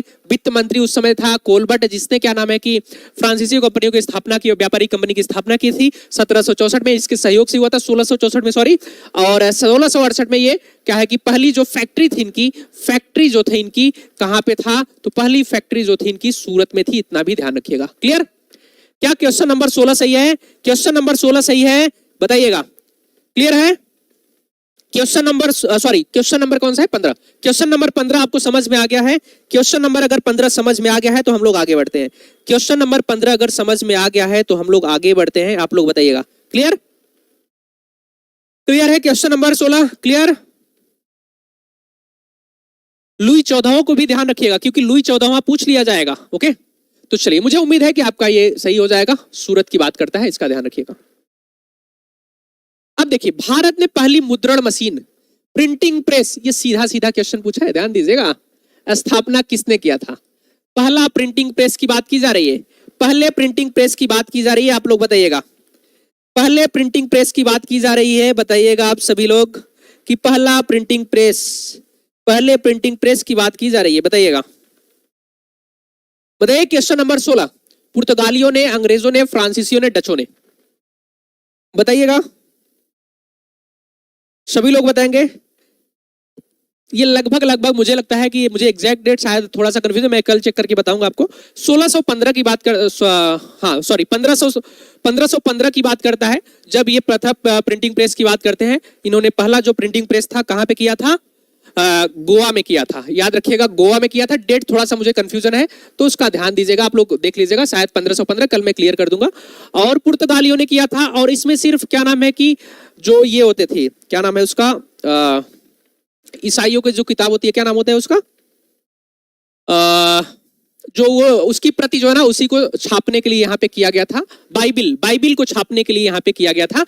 गोवा में किया गया था, पुर्तगालियों द्वारा किया गया था। यानी कि भारत में प्रिंटिंग प्रेस लाने का जो श्रेय है वो पुर्तगालियों को जाता है। इसका भी ध्यान दीजिएगा। यहां से सिर्फ क्या छपता था? वो छपता था बाइबिल। ओके, चलिए, क्योंकि आपको पता होना चाहिए कि धीरे धीरे अब ये व्यापार के साथ साथ यहाँ पे धार्मिक भी चीजें करने लगे थे, धर्म परिवर्तन का प्रयास करने लगे थे। यानी कि अब इनका कहना था कि आप भारतीय लोगों से शादी करिए, महिलाओं से शादी करिए। ये उत्तेजित करते थे अपने पुरुषों के कि आप लोग भारतीय महिलाओं से शादी करिए और उनको अपने धर्म के प्रति आकर्षित करिए। ओके, आपने बहुत सारे शिष्टमंडल को देखा होगा जो भारत में आते हैं, और ये सिर्फ कैसे प्रचार प्रसार के लिए कि वो ईसाई धर्म का प्रचार प्रसार के लिए। ओके, यही कारण होता है लास्ट में जहां पे पुर्तगालियों का समाप्त, यानी कि पतन हो जाता है। मैं आपको आगे बताऊंगा, बहुत अच्छे तरीके से इन चीजों को कंप्लीट करेंगे हम लोग, बट इतना ध्यान रखिएगा। ओके, चलिए, हाँ, बाइबिल। चलिए, यूरोपीय कंपनियों, निम्नलिखित कंपनियों के कारखाने जो है ना, फैक्ट्री होते थे। यहाँ पे दिया गया है व्यापारिक कंपनियों के जो कारखाने थे ना, यानी कि यूरोपीय व्यापारिक कंपनियों के कारखाने होते थे। केवल भंडार गृह, केवल उत्पादन केंद्र, भंडार गृह और उत्पादन केंद्र दोनों, इनमें से कोई नहीं। देखिए, ये क्वेश्चन दो तरीके से हो सकता है। ये क्वेश्चन दो तरीके से हो सकता है। बताइएगा, इसका बताइएगा। अच्छा, 1556 की बात करता है। ओके, एग्जैक्ट डेट मुझे थोड़ा सा कंफ्यूजन है, मैं देख के चेक करके बताता हूँ। ओके, मैं चेक कर लूंगा। 1556 हो सकता है, कोई नहीं। ओके, मुझे इसका डेट नहीं याद आ रहा है। चलिए बताइएगा इसका। अच्छा, 1556। Okay, Priyanka ji, okay. चलिए बताइएगा इसका 17 नंबर का बताइएगा। ये पूछ रहा है कि जो इसके कारखाने होते थे ना, क्यों इनका स्थापना किया जाता था, क्यों होते थे कारखाने? कारखाने के बारे में बताना है आपको। बताइएगा क्वेश्चन नंबर 17 बताइएगा। सभी लोग बताएंगे क्वेश्चन नंबर 17। हाँ, ठीक है, कोई बात नहीं। चलिए बताइएगा क्वेश्चन नंबर 17। क्वेश्चन नंबर 17 के बारे में बताइएगा। क्या बता रहे हैं आप लोग? देखिए, हाँ, सही जा रहे हैं, सही है, ठीक है। देखिए, अगर हम बात करें तो प्रारंभ में जो था, आप लोग सोचिए ना, ये भंडारगृह की बात कर रहा है, यानी कि जो कारखाने हैं ना ये होते थे। तो यूरोपीय व्यापारी अब यहाँ पे तो उत्पादन करते नहीं थे, आपको भी पता है। ये जब औद्योगिक की स्थापना होती है तो तब ये बाद में स्थापित करना, यानी कि यहाँ पे उत्पादन करना, मशीन वगैरह लगाना स्टार्ट करते हैं। बट शुरू में जो कारखाने बने थे ना, वो दूर दूर से सामानों को इकट्ठा करने के लिए, प्रारंभ में अगर हम बात करेंगे तो सामानों को एक जगह ही इकट्ठा करते थे, उसके लिए कारखाना बनाते थे, वहां पे सामानों को इकट्ठा करते थे। आपको पता है कि ये व्यापार कैसे करते थे, पूरे भारत ही ये सामान को खरीदते थे और एक जगह लाके उसको रखते थे। यानी कि अगर देखें तो अगर प्रारंभ में बात करेंगे तो केवल भंडार गृह ही था, केवल भंडार गृह ही था। बट बाद में ये जब क्या नाम है कि औद्योगिकरण होता है तो एक तरह से भंडार गृह के साथ साथ उत्पादन भी हो जाता है। बट यहाँ पे सिर्फ पूछा है ऐसा, तो यहाँ पे दोनों आंसर हो सकता है, बट भंडार गृह और ये दोनों आंसर हो सकता है, ये दोनों नहीं देना चाहिए था। बट प्रारंभ में अगर बात करेंगे तो केवल भंडार गृह ही था। ओके, हाँ ओके, केवल शुरू में जो सी बता रहे हैं सभी लोग, मैं ये नहीं बोल रहा हूं कि आपका गलत है, बट मैं आपको बताता चलूं कि प्रारंभ में इनका सिर्फ क्या था, वो भंडार गृह ही था। ओके, प्रारंभ में ये उत्पादन नहीं करते थे, प्रारंभ में ये चारों जगह से, भारत से पूरे खरीद कर एक जगह उसको रखते थे। ओके, तो इसका ध्यान रखिएगा। बाकी बाद में इन्होंने भंडार गृह और उत्पादन केंद्र दोनों हो गया था। क्लियर? चलिए बढ़ते हैं अगले क्वेश्चन की तरफ। कोई कंफ्यूजन है तो पूछ सकते हैं आप लोग, कोई कंफ्यूजन है तो पूछ सकते हैं इसमें। बट ये प्रारंभ में अगर आएगा तो केवल भंडार गृह, और भंडार गृह और उत्पादन केंद्र दोनों जो है, ऑप्शन सी इसका भी राइट आंसर हो सकता है। चलिए क्वेश्चन नंबर अगली की तरफ बढ़ते हैं, यानी कि 18वें नंबर की तरफ बढ़ते हैं। वो कौन सा निर्णायक युद्ध था जिसमें अंग्रेजों ने डचों को हरा दिया था, जिस कारण डचों की भारत में चुनौती खत्म हो गई थी? डचों की भारत में चुनौती कम हो गई थी, ये आपको बताना है। क्वेश्चन नंबर आपको बताना है। हाँ कुसुम जी ए बता रही हैं आप, पिछले वाले का बताइएगा, इसका बताइएगा। अच्छा इसका बता रही है, क्वेश्चन नंबर 18 का बता रही है। तो आपको पता होना चाहिए जो वांडीवास का युद्ध हुआ था, मैं यहाँ पे आपका एक अब अच्छे से इसको क्लियर कर देता हूँ। जो वांडीवास का युद्ध हुआ था ये किसके बीच हुआ था? तो अंग्रेजों और फ्रांसीसियों के बीच हुआ था। अंग्रेजों और फ्रांसीसियों के बीच हुआ था। वर्सेस फ्रांसीसी थे, कौन था? फ्रांसीसी। ओके, फ्रांसीसी थे, ये भी ध्यान दीजिएगा, फ्रांसीसी थे। ओके, फ्रांसीसी थे, इसका भी ध्यान रखेगा, इनके बीच हुआ था और फ्रांस यहाँ पे हार जाता है, फ्रांस ये हार जाता है, इसका ध्यान रखिएगा। फिर प्लासी के युद्ध की बात करें तो ये हुआ था सिराजुद्दौला, क्या? सिराजुद्दौला और सिराजुद्दौला वर्सेस किसके बीच में हुआ था? अंग्रेजों के मध्य हुआ था। ओके, अंग्रेजों के मध्य हुआ था, ये ध्यान रखिएगा। ओके, तो इसमें क्या होता है कि ये बंगाल का जो नवाब था सिराजुद्दौला, ये हार जाता है, ये हार जाता है, इसका भी ध्यान रखिएगा। फिर बक्सर की युद्ध की बात करें तो ये होता है जो अवध का नवाब, अवध का नवाब कौन था? का नवाब सुजाउद्दौला, सुजाउद्दौला।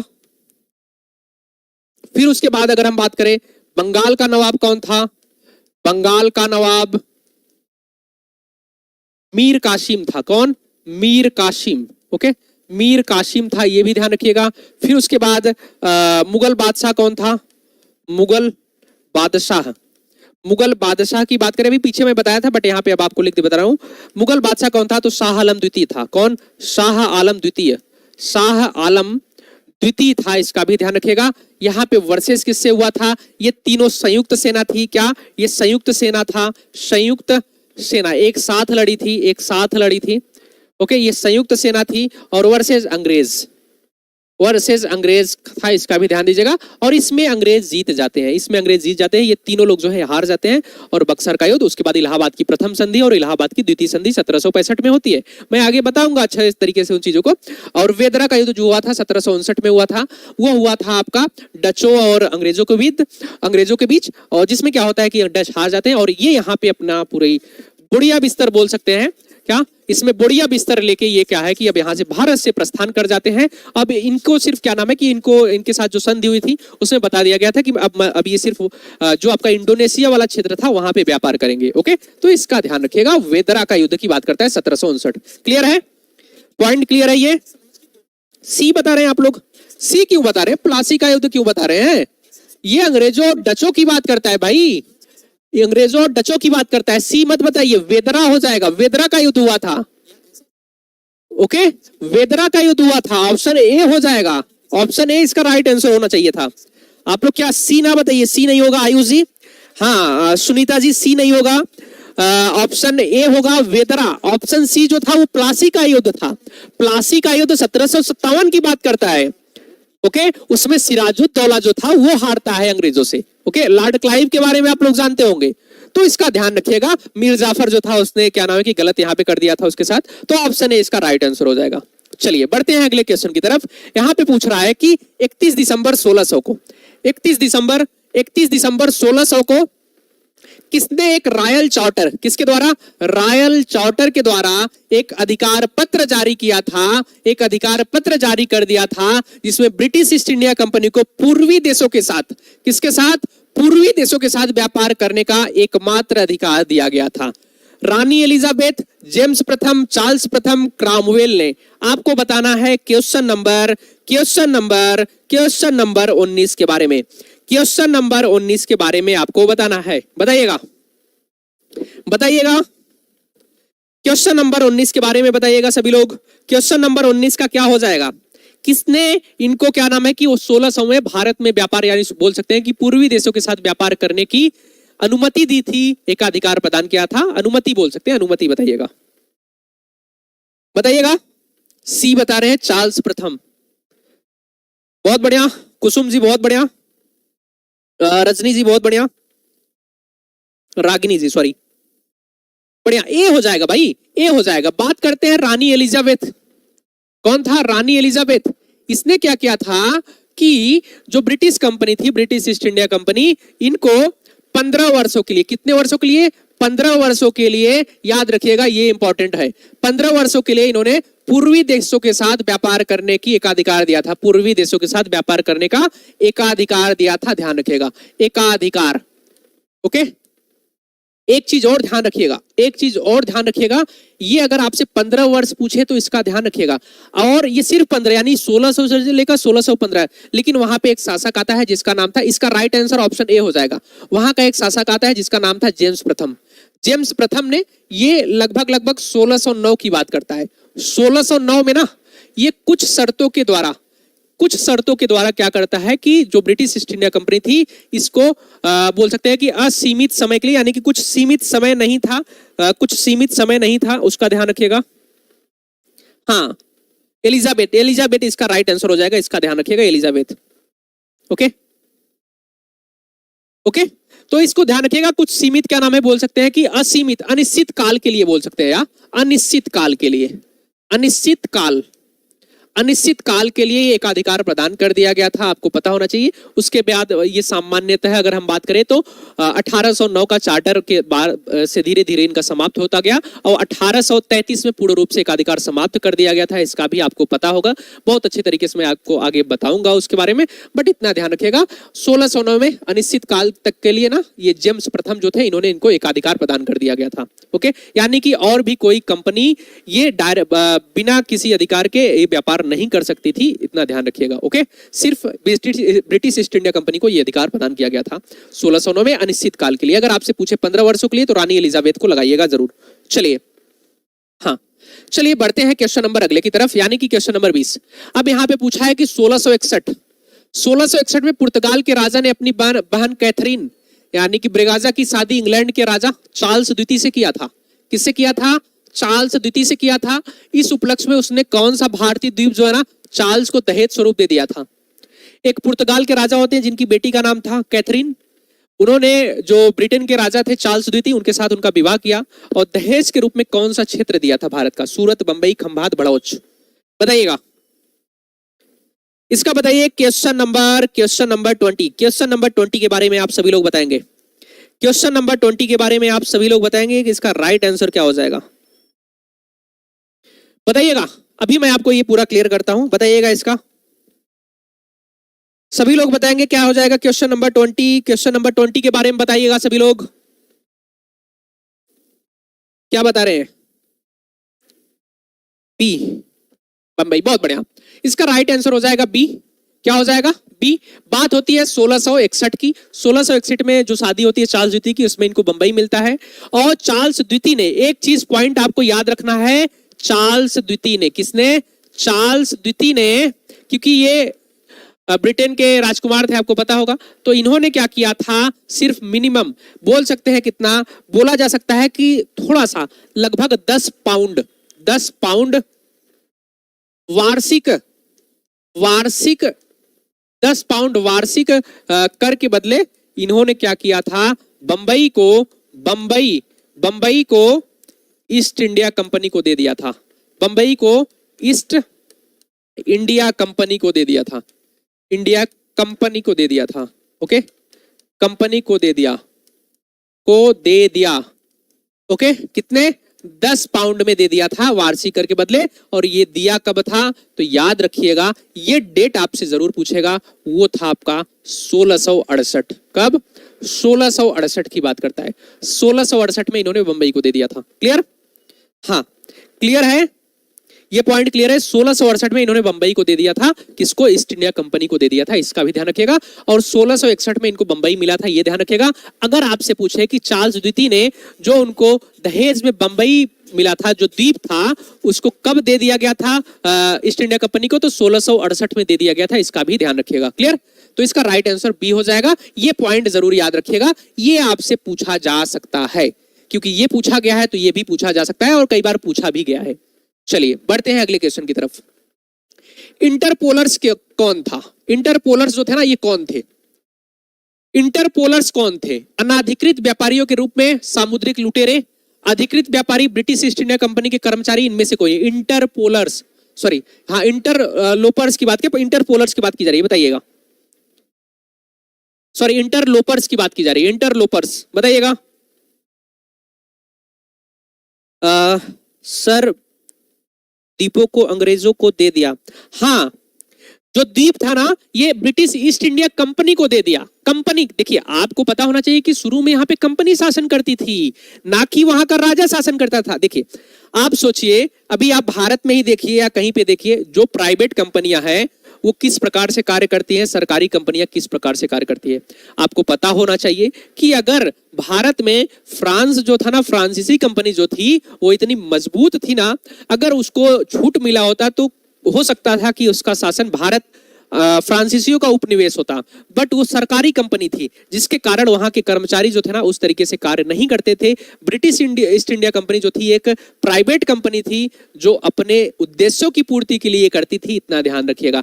प्राइवेट कंपनी अच्छा काम करेगी, आपको भी पता है, तो वही चीज था। ओके, तो ये 1661 में उनको मिलता है चार्ल्स द्वितीय को। और ये अब सोचते हैं कि मैं बैठा हूं कहां पे, ब्रिटेन में, अब मैं जाके बंबई पे थोड़ी ना शासन करूंगा। तो ये बोलते हैं कि ठीक है, आप ब्रिटिश ईस्ट इंडिया कंपनी ले लीजिए, आप कंपनी को दे देते हैं, उनसे बोलते हैं कि आप भाई दे दीजिएगा जो आपसे हो सके, तो वो लोग 10 पाउंड इनको निर्धारित कर देते हैं। ओके, चलिए इंटरपोलर्स की बात करें, लोपर्स की बात करें, ए बता रहे हैं सभी लोग, बी बता रहे हैं, ए बता रहे हैं। सॉरी, रागनी जी बी नहीं होगा, ममता जी बी नहीं होगा। देखिए अधिकृत कंपनियां नहीं थी, अनाधिकृत कंपनियां थी। देखिए जब क्या होता है, आप लोग सोचिए कि जैसे मानते हैं कि इनको एकाधिकार मिल गया था। आपको पता है कि 1609 में इनको एकाधिकार मिल गया, जो जेम्स प्रथम थे इनको एकाधिकार दे दिए ब्रिटिश कंपनियों को। तो जब ये यहां से पैसा कमा के जाते थे ब्रिटेन, वहां पे देखते थे सब लोग, अली ये तो भाई साहब एकदम मतलब इनका जमाना, यहाँ पे जाने के बाद वहां पे जो जो बिल्डिंग बनाते थे ये लोग ना, इतना पैसा था, पैसा उतना इंग्लैंड ने कभी पैसा देखा ही नहीं था। इतना पैसा ये यहाँ से व्यापार से कमाते थे। अब सोचिए कि हमारे पड़ोसी हैं, हम पैसा कमा रहे हैं, तो वो सोचेंगे कि भाई साहब ये पैसा कमा कहाँ रहे हैं। तो भारत के लोग देखो कहाँ पे जाते हैं ज्यादातर। देखो एक लोग अगर सऊदी गए हैं तो सभी लोग सऊदी जाने लगते हैं, एक लोग ओमान गए, अरब कंट्री क्यों जा रहे हैं, क्योंकि वहां पे पैसा मिलता है, 1.5 लाख 2 लाख 3 लाख महीने का मिलता है। तो वही चीज जब वहां के लोग जो है ना, वो लोग देखे कि अरे भाई साहब ये तो जाके वहां पे पैसा कमा रहे हैं और हम नहीं जा पा रहे हैं, तो वहां के अन्य जो लोग थे वो बोल सकते हैं कि बिना अनुमति के, बिना बोल सकते हैं बिना अधिकार के, बिना अधिकृत के, ये लोग यहाँ पे बोल सकते हैं कि यहाँ पे व्यापार करने का प्लान बनाने लगे। बोलते हैं कि नहीं हम भी पैसा कमाएंगे, जिसकी वजह से जो है ना, जिसकी वजह से इनको इंटरलोपर्स बोला जाता है। यानी कि एक तरह से ये बोल सकते हैं कि ये अनाधिकृत व्यापारिक कंपनियां थी जो यहाँ पे बिना अनुमति के यहाँ पे व्यापार करने के लिए आने का प्रयास करती थी। ओके, क्लियर है पॉइंट? क्या पॉइंट क्लियर है? यानी कि जो ये घुसपैठी भी बोलते हैं इनको घुसपैठी भी बोलते हैं, इसका भी ध्यान दीजिएगा। सामुद्रिक लुटेरे भी बोलते हैं इनको। क्लियर? क्या क्लियर है? ये अनाधिकृत कंपनियां थी, अनाधिकृत कंपनियां जो यहाँ पे व्यापार नहीं कर पा रही, क्योंकि अब देखिए उस कंपनी को व्यापारिक एकाधिकार मिल गया है, तो जाहिर सी बात है उसको व्यापारिक एकाधिकार है तो कोई अन्य व्यापार नहीं कर सकता है, तो इसी वजह से इनको क्या नाम है कि व्यापार नहीं कर पाते थे, ये फर्जी तरीके से बोल सकते थे, तो ये वहां पे जाते थे या ये लूट मार बचाते थे। ओके, तो ध्यान रखिएगा ऑप्शन ए इसका राइट आंसर हो जाएगा। क्लियर? मुझे उम्मीद है कि आपको समझ में आ गया होगा। चलिए बढ़ते हैं अगले क्वेश्चन की तरफ, यानी कि क्वेश्चन नंबर 22। क्वेश्चन नंबर 22 की तरफ बढ़ते हैं। क्वेश्चन नंबर 22 हाँ क्लियर है। ओके ओके 1632 क्या बात की जा रही है? 1632 में गोलकुंडा के किस सुल्तान ने अंग्रेजों के नाम सुनहरा फरमान जिसको बोलते हैं गोल्डन फरमान। अगर आपसे पूछे कि गोल्डन फरमान क्या होता है तो याद रखिएगा 1632 की बात करता है। अगर आपसे मैग्ना कार्टा बोले, किसको मैग्ना कार्टा कहा जाता है, तो उसको याद रखिएगा 1717 जो फर्रुख सियर द्वारा फरमान किया गया था उसकी बात करता है। इन्होंने क्या किया था कि 500 पगौड़ा वार्षिक कर के एवज में ना उन्हें गोलकुंडा राज्य के बंदरगाहों में स्वतंत्रता पूर्वक व्यापार करने की अनुमति दे दी थी। वो कौन था? अब्दुल्ला कुतुब शाह, कुली कुतुब शाह, अली आदिल शाह, इनमें से कोई नहीं। कौन ऐसा व्यक्ति था गोलकुंडा का सुल्तान जिसने जो यहाँ के व्यापार थे 500 के बदले, 500 पगड़ों के बदले उनको गोलकुंडा के जितने भी बंदरगाह थे वो स्वतंत्रता पूर्वक क्या है कि इनको व्यापार करने की अनुमति दे दी गई थी। आप लोग बताइएगा क्वेश्चन नंबर 22, सभी लोग बताइए, कमेंट करिए, बताइएगा क्वेश्चन नंबर 22 का बताइएगा। क्वेश्चन नंबर 22 के बारे में सभी लोग बताएंगे? हाँ बढ़िया, बहुत बढ़िया ममता जी, बहुत बढ़िया, बहुत बढ़िया, अच्छी बात है, सभी लोगों का क्लियर है, बढ़िया बढ़िया, अच्छी बात है। ऑप्शन ए इसका राइट आंसर हो जाएगा। क्या हो जाएगा? ऑप्शन ए इसका राइट आंसर हो जाएगा। क्या हो जाएगा? ऑप्शन ए जो है ना, ऑप्शन ए जो है ना इसका राइट आंसर हो जाएगा, यानी कि अब्दुल्ला कुतुब शाह होते हैं। कौन होता है? अब्दुल्ला कुतुब शाह होते हैं, जिन्होंने 1632 में 500 पगौड़ा के आधार पर इन्होंने गोलकुंडा के सभी बंदरगाहों को उनको स्वतंत्रता पूर्वक व्यापार करने की छूट दे दी गई थी, यानी कि अब ये कुछ भी यहाँ पे व्यापार कर सकते थे। Okay clear? अब्दुल्ला कुतुब शाह की बात करता है। चलिए बढ़ते हैं क्वेश्चन नंबर अगले की तरफ। 1639 में कितनी बात की जा रही है? 1639 में अंग्रेज फ्रांसीसी डे ने कहां के शासक से मद्रास को पट्टे पर लिया और वहां एक किलाबंद कोठी बनाई थी। 1639 की बात की जा रही है, 1639 की बात की जा रही है, फ्रांसिस डे की बात की जा रही है। 1639 बताइएगा, चंद्रगिरी के राजा, कालीकट के राजा, बीजापुर के सुल्तान या गोलकुंडा के सुल्तान, कहां से इन्होंने एक स्थान जो था, क्या नाम था उसका, उसको लिया था जिसका नाम था मद्रास। मद्रास को इन्होंने पट्टे पर लिया था और पट्टे पर लेकर क्या नाम है कि वहां पे एक किलेबंद कोठी बनाई थी, किलेबंद कोठी बनाई थी। आपको बताना है उसका नाम, बताइएगा, बताइएगा, किलेबंद कोठी को बताइएगा। इसको बोलते थे फोर्ट सेंट जॉर्ज। क्या? Fort Saint George, Saint George दिया गया था इसका नाम। ओके इसका ध्यान रखिएगा। और इसकी बात की जा रही है किसकी? चंद्रगिरी के राजा की। क्या? चंद्रगिरी के राजा की बात की जा रही है। ऑप्शन ए इसका राइट आंसर हो जाना चाहिए था। सभी लोगों ने, मुझे उम्मीद है कि राइट आंसर ए ही लगाया होगा। ओके और यहाँ के जो नायक थे उनका नाम था, इस क्षेत्र का जो नायक थे उनका नाम था दमारला वेंकटपति। क्या? दमारला वेंकटपति, दमारला वेंकटपति, दमारला दमारला वेंकटपति। ओके वेंकटपति जो है ना, ये उस समय वहां के उस क्षेत्र के, जो क्षेत्र मद्रास दिया गया था, उस वहां के नायक थे। कौन था? नायक थे। इसका भी ध्यान रखिएगा, अगर कभी पूछे, अभी कभी तो पूछा नहीं गया है, इनको ध्यान रखिएगा, इनके नाम को याद रखिएगा। ओके और अगर आपसे यहाँ पे क्या नाम है कि राजा पूछे तो याद रखिएगा पेड़ा वेंकट राय। पेड़ा वेंकट राय जो है ना, वेंकट राय जो है ये कौन था? ये कौन था उस समय?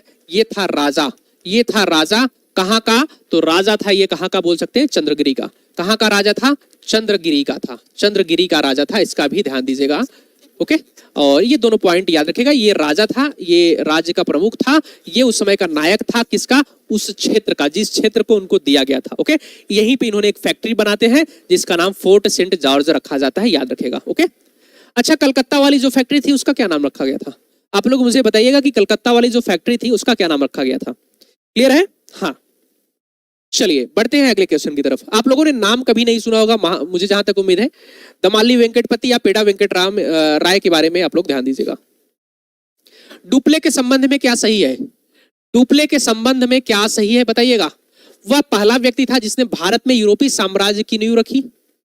उसने पहली बार यूरोपीय सेना को भारतीय राजदरबार में भारतीय खर्च पर नियुक्त करवाया था। उसने पहली बार वे हथकंडे प्रयोग किए थे जो भारत को जीतने के लिए अंग्रेजों के मार्गदर्शक बने, उपयुक्त सभी। आपको बताना है इसमें से राइट आंसर क्या हो जाएगा। क्वेश्चन नंबर के बताइएगा। क्वेश्चन नंबर है आपका 24 के बारे में बताइएगा। 24 के बारे में बताइएगा सभी लोग। यहाँ पे लगभग 5-6 क्वेश्चन और है, 5-6 क्वेश्चन और है, बताइएगा। 30 क्वेश्चन के आसपास है, बताइएगा सभी लोग क्या हो जाएगा इसका राइट आंसर। इसका राइट आंसर बताइए सभी लोग। किसी का आंसर नहीं आ रहा है। कंचन जी, कुसुम जी, ट्रिशा जी, सभी लोग बताइए। रागिनी जी, सुनीता जी, सभी लोग बताइए। प्रियंका जी, सभी लोग बताइएगा क्या हो जाएगा इसका। आयुष जी, जितने भी लोग हैं यहाँ पे उपस्थित हैं सभी लोग बताइए कि इसका राइट आंसर क्या हो जाएगा। इसका राइट आंसर क्या हो जाएगा, अगर आपको पता है तो बताइए। क्वेश्चन नंबर 24 देखिए, अगर हम बात करें तो डुप्ले के, तो डुप्ले जो था आपको पता होना चाहिए, जो द्वितीय कर्नाटक युद्ध हुआ था, आपको पता है कि बीच में हार जाता है, उसके वजह से गोडुहे आ जाता है इसके स्थान पे। बट ध्यान दीजिएगा ये अच्छा शासक था, अच्छा, बस इसको उस प्रकार की छूट नहीं मिली जिसकी वजह से ये सारी दिक्कतें आ गई। नहीं तो ये एक अलग शासक था, यहाँ पे नेतृत्व करता था। ओके, ये गवर्नर था। वो पहला व्यक्ति था जिसने भारत में यूरोपीय साम्राज्य की नींव डाली। जो यूरोपीय साम्राज्य की नींव ना इसी ने डाली थी एक तरह से देखे। इसी के आधार पे क्या नाम है, यूरोपीय यानी कि जो ब्रिटिश ईस्ट इंडिया कंपनी थी उसने कार्य करना बाद में प्रारंभ किया था। ओके, सहायक संधि वगैरह प्रणाली जो था वेलीजली का, वो सारी चीजें पहले ये अपना चुका था। वो उसने पहली बार यूरोपीय सेना को भारतीय राज दरबार में भारतीय खर्च पर नियुक्त किया था। ये इस तरीके से कार्य करता था कि हाँ ठीक है, यूरोपीय सेना को हम तुमको सैनिक देंगे, आप हमारा खर्चा दीजिए। उनके ही खर्चे पे उनके लिए सेना रखते थे। तो इसने ही स्टार्ट किया था। ये भी सही है, ये भी सही है। उसने पहली बार वे हथकंडे प्रयोग किए जो भारत को जीतने के लिए अंग्रेजों के मार्गदर्शक बने। जाहिर सी बात है, इसने ना क्या किया कि जैसे हमको तीसरे राज्य से लड़ना है तो दूसरे राज्य के साथ उस समय अच्छा सा व्यवहार करिए, फिर तीसरे को हराइए, फिर तीसरे के साथ व्यवहार करिए, फिर चौथे को हराइए। जैसे आपको मैसूर के बारे में पता होगा और मराठा के बारे में पता होगा। मराठा के साथ और मैसूर के साथ प्रथम युद्ध होता है, जब प्रथम मराठा युद्ध और प्रथम मैसूर युद्ध लगभग दोनों आसपास ही होते हैं। तो उसमें क्या होता है कि इनको लगता है कि अब तो गड़बड़ हो रहा है, क्योंकि वो दोनों युद्ध में इनको लगभग पराजित की स्थिति हो गई थी और पराजित भी हुए थे ये लोग। और दूसरी की बात करें तो इसमें क्या होता है, फिर इन्होंने मराठों के साथ संधि कर लिया 20 वर्षों का। मराठों के साथ संधि कर लिया 20 वर्षों का। तो उसमें क्या होता है कि उस 20 वर्षों के अंतर्गत ये मैसूर को समाप्त कर देते हैं।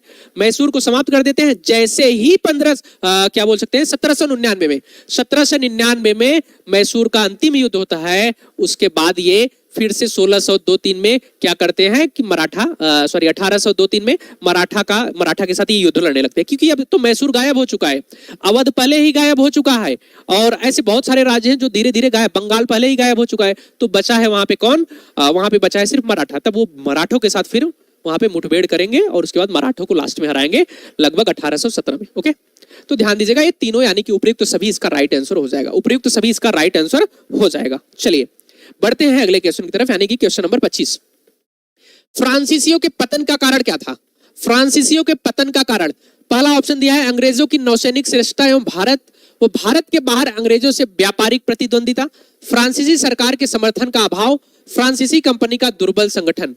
उपयुक्त सभी आपको बताना, ये भी आसान सा क्वेश्चन है, किसी प्रकार की कोई दिक्कत नहीं होनी चाहिए। मैं बताऊं कि हो सकता था, पता नहीं होता कि नहीं होता, हुआ नहीं तो अब उसकी बात को ही छोड़ दे। अगर फ्रांसीसी डुप्ले जैसा कोई व्यक्ति था ही नहीं, ना तो फ्रांस में ना तो ब्रिटेन के ब्रिटिश ईस्ट इंडिया कंपनी में, भारत में। डुप्ले जो था इतना अच्छा शासक था, लेकिन बोल सकते गवर्नर जनरल था, नेतृत्व करता था, बट उसको वो स्थिति नहीं मिली जिसके कारण क्या है कि वो यहाँ पे असफल रहा। ओके, तो यहाँ पे पूछा है कि फ्रांसीसियों के बारे में। जाहिर सी बात है ये प्रतिद्वंदिता तो एक जो था वो तो था ही, और इनकी सैनिक प्रतिद्वंदिता उतनी अच्छी नहीं थी फ्रांसीसियों की, उनके पास हथियार अच्छे थे। ये एक प्राइवेट कंपनी थी, अपने आप पे पैसा खर्च करती थी, बट ये जो फ्रांसीसी कंपनी थी वो पैसा नहीं खर्च करती थी, जिसके कारण कि ये सरकारी कंपनी थी और राजा वहां पे पैसा दे ना दे आप लोग देखते ही हैं, यहाँ के लोग काम भी नहीं करते थे उतने अच्छे तरीके से। फिर फ्रांसीसी सरकार के समर्थन का अभाव की बात करें, वहां की सरकार यहाँ पे समर्थन नहीं देती थी। उनको लगता था कि यहाँ पे क्या है कि बेफिजूल का पैसा नहीं खर्च करना चाहिए, तो ये भी था। फ्रांसीसी कंपनी का दुर्बल संगठन भी था। जाहिर सी बात है सरकारी कंपनी है तो संगठन दुर्बल रहेगा ही, काम जो है वो पेंडिंग में रहेगा ही। आप अपने यहाँ ही सरकारी कर्मचारियों को देख लीजिए या कैसे भी करके देख लीजिए, यहाँ पे फाइल पेंडिंग पड़ी हुई है। ओके, तो ये सारी चीजें थी यहाँ पे जिसकी वजह से ये असफल हुए थे। ओके, जिसकी वजह से ये असफल हो गए थे। ऑप्शन डी इसका राइट आंसर हो जाएगा। चलिए क्वेश्चन नंबर अगले की तरफ बढ़ते हैं। निम्नलिखित में से कौन सा युद्ध निर्णायक युद्ध था जिसने फ्रांसीसी हार गए थे और अंग्रेजों की सर्वोच्चता स्थापित हो गई थी? इसमें किसी भी प्रकार की कोई दिक्कत नहीं आनी चाहिए। वांडीवास, वेदरा, प्लासी, बक्सर। वेदरा वाले में डच हारते हैं, प्लासी वाले में सिराजुद्दौला हारते हैं, बक्सर वाले में 3 संयुक्त सेना हारती है, शुजाउद्दौला, शाह आलम द्वितीय और मीर कासिम। और वांडीवास का 1760 के युद्ध में यहाँ पे फ्रांस का सफाया हो जाता है। वांडीवास, वांडीवास वास जब आ जाए तो फ्रांस का सफाया 1760 याद रखिएगा। ओके, चलिए 1760 इसका राइट आंसर हो जाएगा। फिर बढ़ते हैं अगले क्वेश्चन की तरफ। क्वेश्चन नंबर 27, कौन सा युद्ध था जिसमें यूरोपीय आंग्ल फ्रांसीसी युद्ध का विस्तार नहीं था? अब ये क्वेश्चन आपका गलत नहीं होना चाहिए, ये क्वेश्चन आपका गलत नहीं होना चाहिए। क्या बताया जा रहा है कि कौन सा युद्ध था जिसमें यूरोपीय आंग्ल फ्रांसीसी युद्ध का विस्तार नहीं था? नहीं पूछा है भाई साहब, नहीं पूछा है। प्रथम कर्नाटक युद्ध, द्वितीय कर्नाटक युद्ध, तृतीय कर्नाटक युद्ध, आपको बताना है इसका राइट आंसर। अभी आप लोग सोच रहे होंगे कि यहाँ पे 58 लिखा है ना, तो 58 में एक तरह से बोल सकते हैं भारत में स्टार्ट होता है। चलिए बताइएगा ध्यान से, विस्तार नहीं की बात कर रहा है भाई, विस्तार नहीं था। यूरोपीय आंग्ल फ्रांसीसी युद्ध का विस्तार नहीं था। क्या कर रहे हैं आप लोग? विस्तार नहीं था पूछ रहा है। हाँ, अभी आप लोग गए हैं शशि जी, बहुत बढ़िया। कंचन जी एक क्यों बता रही हैं? यहाँ पे प्रथम कर्नाटक युद्ध मैंने आपको बताया था कि जो ऑस्ट्रिया का युद्ध था, ऑस्ट्रिया के वहां पे राजगद्दी के लिए युद्ध हुआ था। यूरोप में युद्ध होता है तब भारत में युद्ध होता है। पहला जिसमें एक्सला शापेल की संधि होती है, जो मैंने बताया था। फिर दूसरा युद्ध जो था वो सिर्फ भारत में हुआ था और भारत के कारण हुआ था। ओके, तो याद रखेगा जो दूसरा कर्नाटक युद्ध था उसकी बात करते हैं, जिसमें पुडुचेरी की संधि होती है 1755 में। 1755 में पांडुचेरी की संधि होती है, पांडिचेरी की।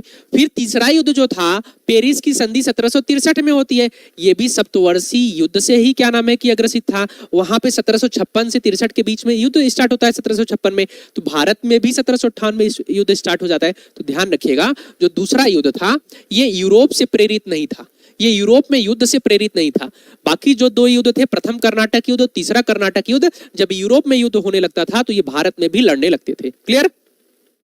अब सी बता रहे हैं कंचन जी, सी क्यों बता रही हैं? सी भी तो नहीं होगा ना, सी में पेरिस की संधि होती है, सी में पेरिस की संधि होती है।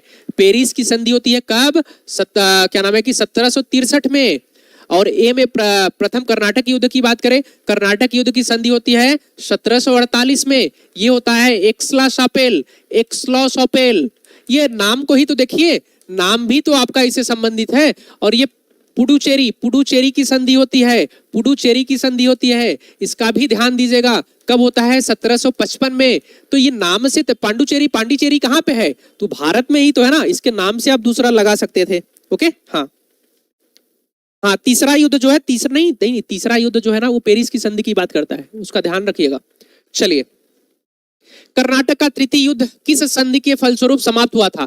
कोई दिक्कत नहीं होनी चाहिए, कोई दिक्कत नहीं होनी चाहिए, कोई दिक्कत नहीं होनी चाहिए। ध्यान दीजिएगा, देखिए बताइएगा, कोई दिक्कत नहीं होनी चाहिए, कोई दिक्कत नहीं होनी चाहिए। क्वेश्चन नंबर 28 में, क्वेश्चन नंबर 28 में किसी भी प्रकार की कोई दिक्कत नहीं होनी चाहिए। आप सभी लोग बताइए, कर्नाटक का तृतीय युद्ध किस संधि के फलस्वरूप समाप्त हुआ था? मैंने आपको ईयर बता दिया, मैंने आपको संधि बता दिया, बताइएगा। क्वेश्चन नंबर 28, हाँ बढ़िया। अच्छा ये बताइए, आपका नाम रजनी है या रागिनी है? आपका नाम रजनी है या रागिनी है? सुनीता जी बढ़िया, सी बढ़िया, शशि जी बढ़िया, हाँ सी। क्या हो जाएगा? एक्सला शापेल। ये पहला युद्ध था, पहला कर्नाटक युद्ध था। और पेरिस की संधि ये तीसरा कर्नाटक युद्ध था, ये होता है आपका 1763 में। एक चीज और याद रखिएगा, ये जो गोडवे की संधि थी ना, इसी को पुडुचेरी की संधि कहा जाता है। ओके, इसी को पुडुचेरी की संधि भी कहा जाता है, पुडुचेरी की संधि। ओके, ये ध्यान रखिएगा आप सभी लोग, ये जरूर ध्यान रखिएगा। क्योंकि जब इसमें क्या नाम है कि डुप्ले था तो डुप्ले ये को बुला लिया जाता है वापस, तो डुप्ले के स्थान पे यहाँ पे गोडुहे को बोला जाता है। क्या नाम है? गोडेहू या गधा को भेजा जाता है, ऐसे याद कर लीजिए। गोडोहे को भेजा जाता है यहाँ पे 1763 में। और ये एक संधि करता है पुडुचेरी की संधि, जिसको गोडेहू की संधि के नाम से भी जाना जाता है, इसका भी ध्यान रखिएगा। 1755 की बात करता है। एक्सला शापेल आपको पता है प्रथम कर्नाटक युद्ध, इसको द्वितीय कर्नाटक युद्ध ध्यान रखिएगा। पुडुचेरी की संधि द्वितीय कर्नाटक युद्ध था ना, द्वितीय कर्नाटक युद्ध था। कर्नाटक युद्ध, तो उसी को कहते हैं। इसका भी ध्यान रखें, पेरिस की संधि तीसरे कर्नाटक युद्ध की बात करता है। ओके, अब आप तो अपने नाम का ही मीनिंग लिख रही है, अब मुझे कैसे पता कि आप रागनी लिख रही है कि रजनी लिख रही है? चलिए बताइएगा। Question number 29। चलिए कोई नहीं, जो भी नाम हो, रागनी या रजनी। निम्न यूरोपीय शक्तियों ने भारतीय व्यापार में समय समय पर प्रवेश किया था। व्यापार में समय समय पर प्रवेश किया था। व्यापार में, व्यापार की बात की जा रही है, बताइएगा। भारत में प्रवेश किया था, बताइएगा सभी लोग।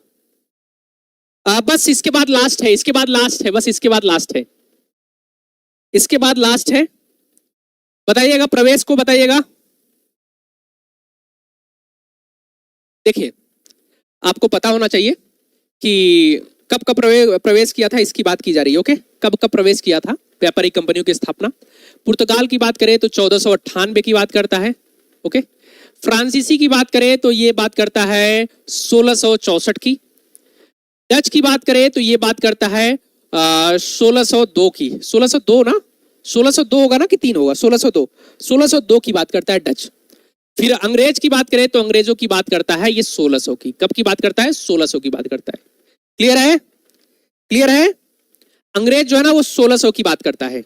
तो ध्यान दीजिएगा, यानी कि सबसे पहले पुर्तगाल आते हैं, फिर उसके बाद अंग्रेज आते हैं, फिर उसके बाद डच, फिर फ्रांसीसी। आने के क्रम में अगर आपसे पूछे कि सबसे पहले भारत आने के क्रम में, आने के क्रम में पूछे तो ध्यान रखिएगा, तो यहां पे आप पहले कौन किसको लगाएंगे? तो पहले पुर्तगाल को लगाएंगे, पुर्तगाल, फिर उसके बाद यहाँ पे डच लगाएंगे, फिर उसके बाद यहाँ पे अंग्रेज लगाएंगे, अंग्रेज की बात करता है, फिर उसके बाद यहाँ पे फ्रांस लगाएंगे। ओके, इसका ध्यान रखिएगा।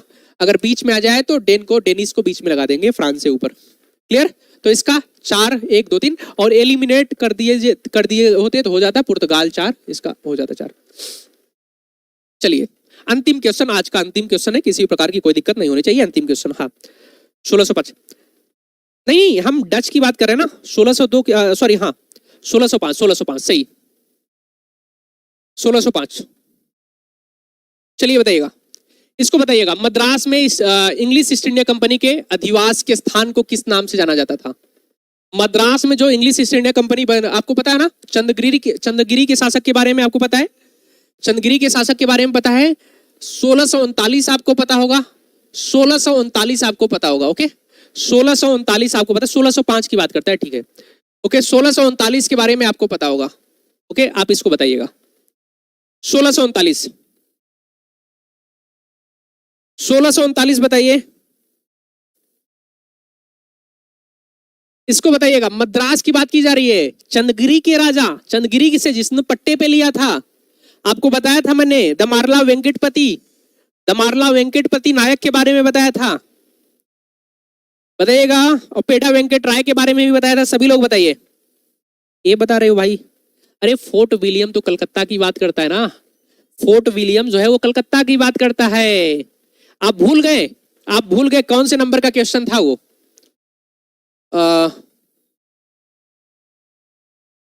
ये देखिए, ये देखिए आप लोग, मद्रास फोर्ट सेंट जॉर्ज के बारे में मैंने बताया था, तो आपको ये भूल गए आप लोग।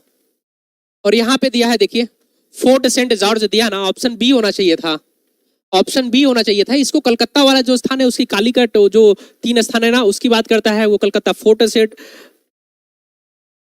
हाँ सेंट जॉर्ज की बात करता है, बी की बात करता है, ना कि ये कलकत्ता वाले की बात करता है, फोर्ट विलियम। ओके, ये कलकत्ता की बात करता है। तो चलिए ये कक्षा अभी यहीं पे समाप्त होगी, क्योंकि 30 क्वेश्चन थे और 30 क्वेश्चन हो गए हैं। और मुझे उम्मीद है कि आपको बहुत अच्छे तरीके से अभी यूरोपीय कंपनियों के बारे में समझ में आ गया होगा। यानी कि अभी आप जो है ना लगभग 80 से 90% क्वेश्चन जो है आप आसानी के साथ यहाँ पे कर सकते हैं इससे। बाकी मैं जब आपको पढ़ाऊंगा तो एक एक पॉइंट को वहाँ पे और भी जो चीजें बची हुई हैं उनको वहाँ पे कंप्लीट कर दूंगा।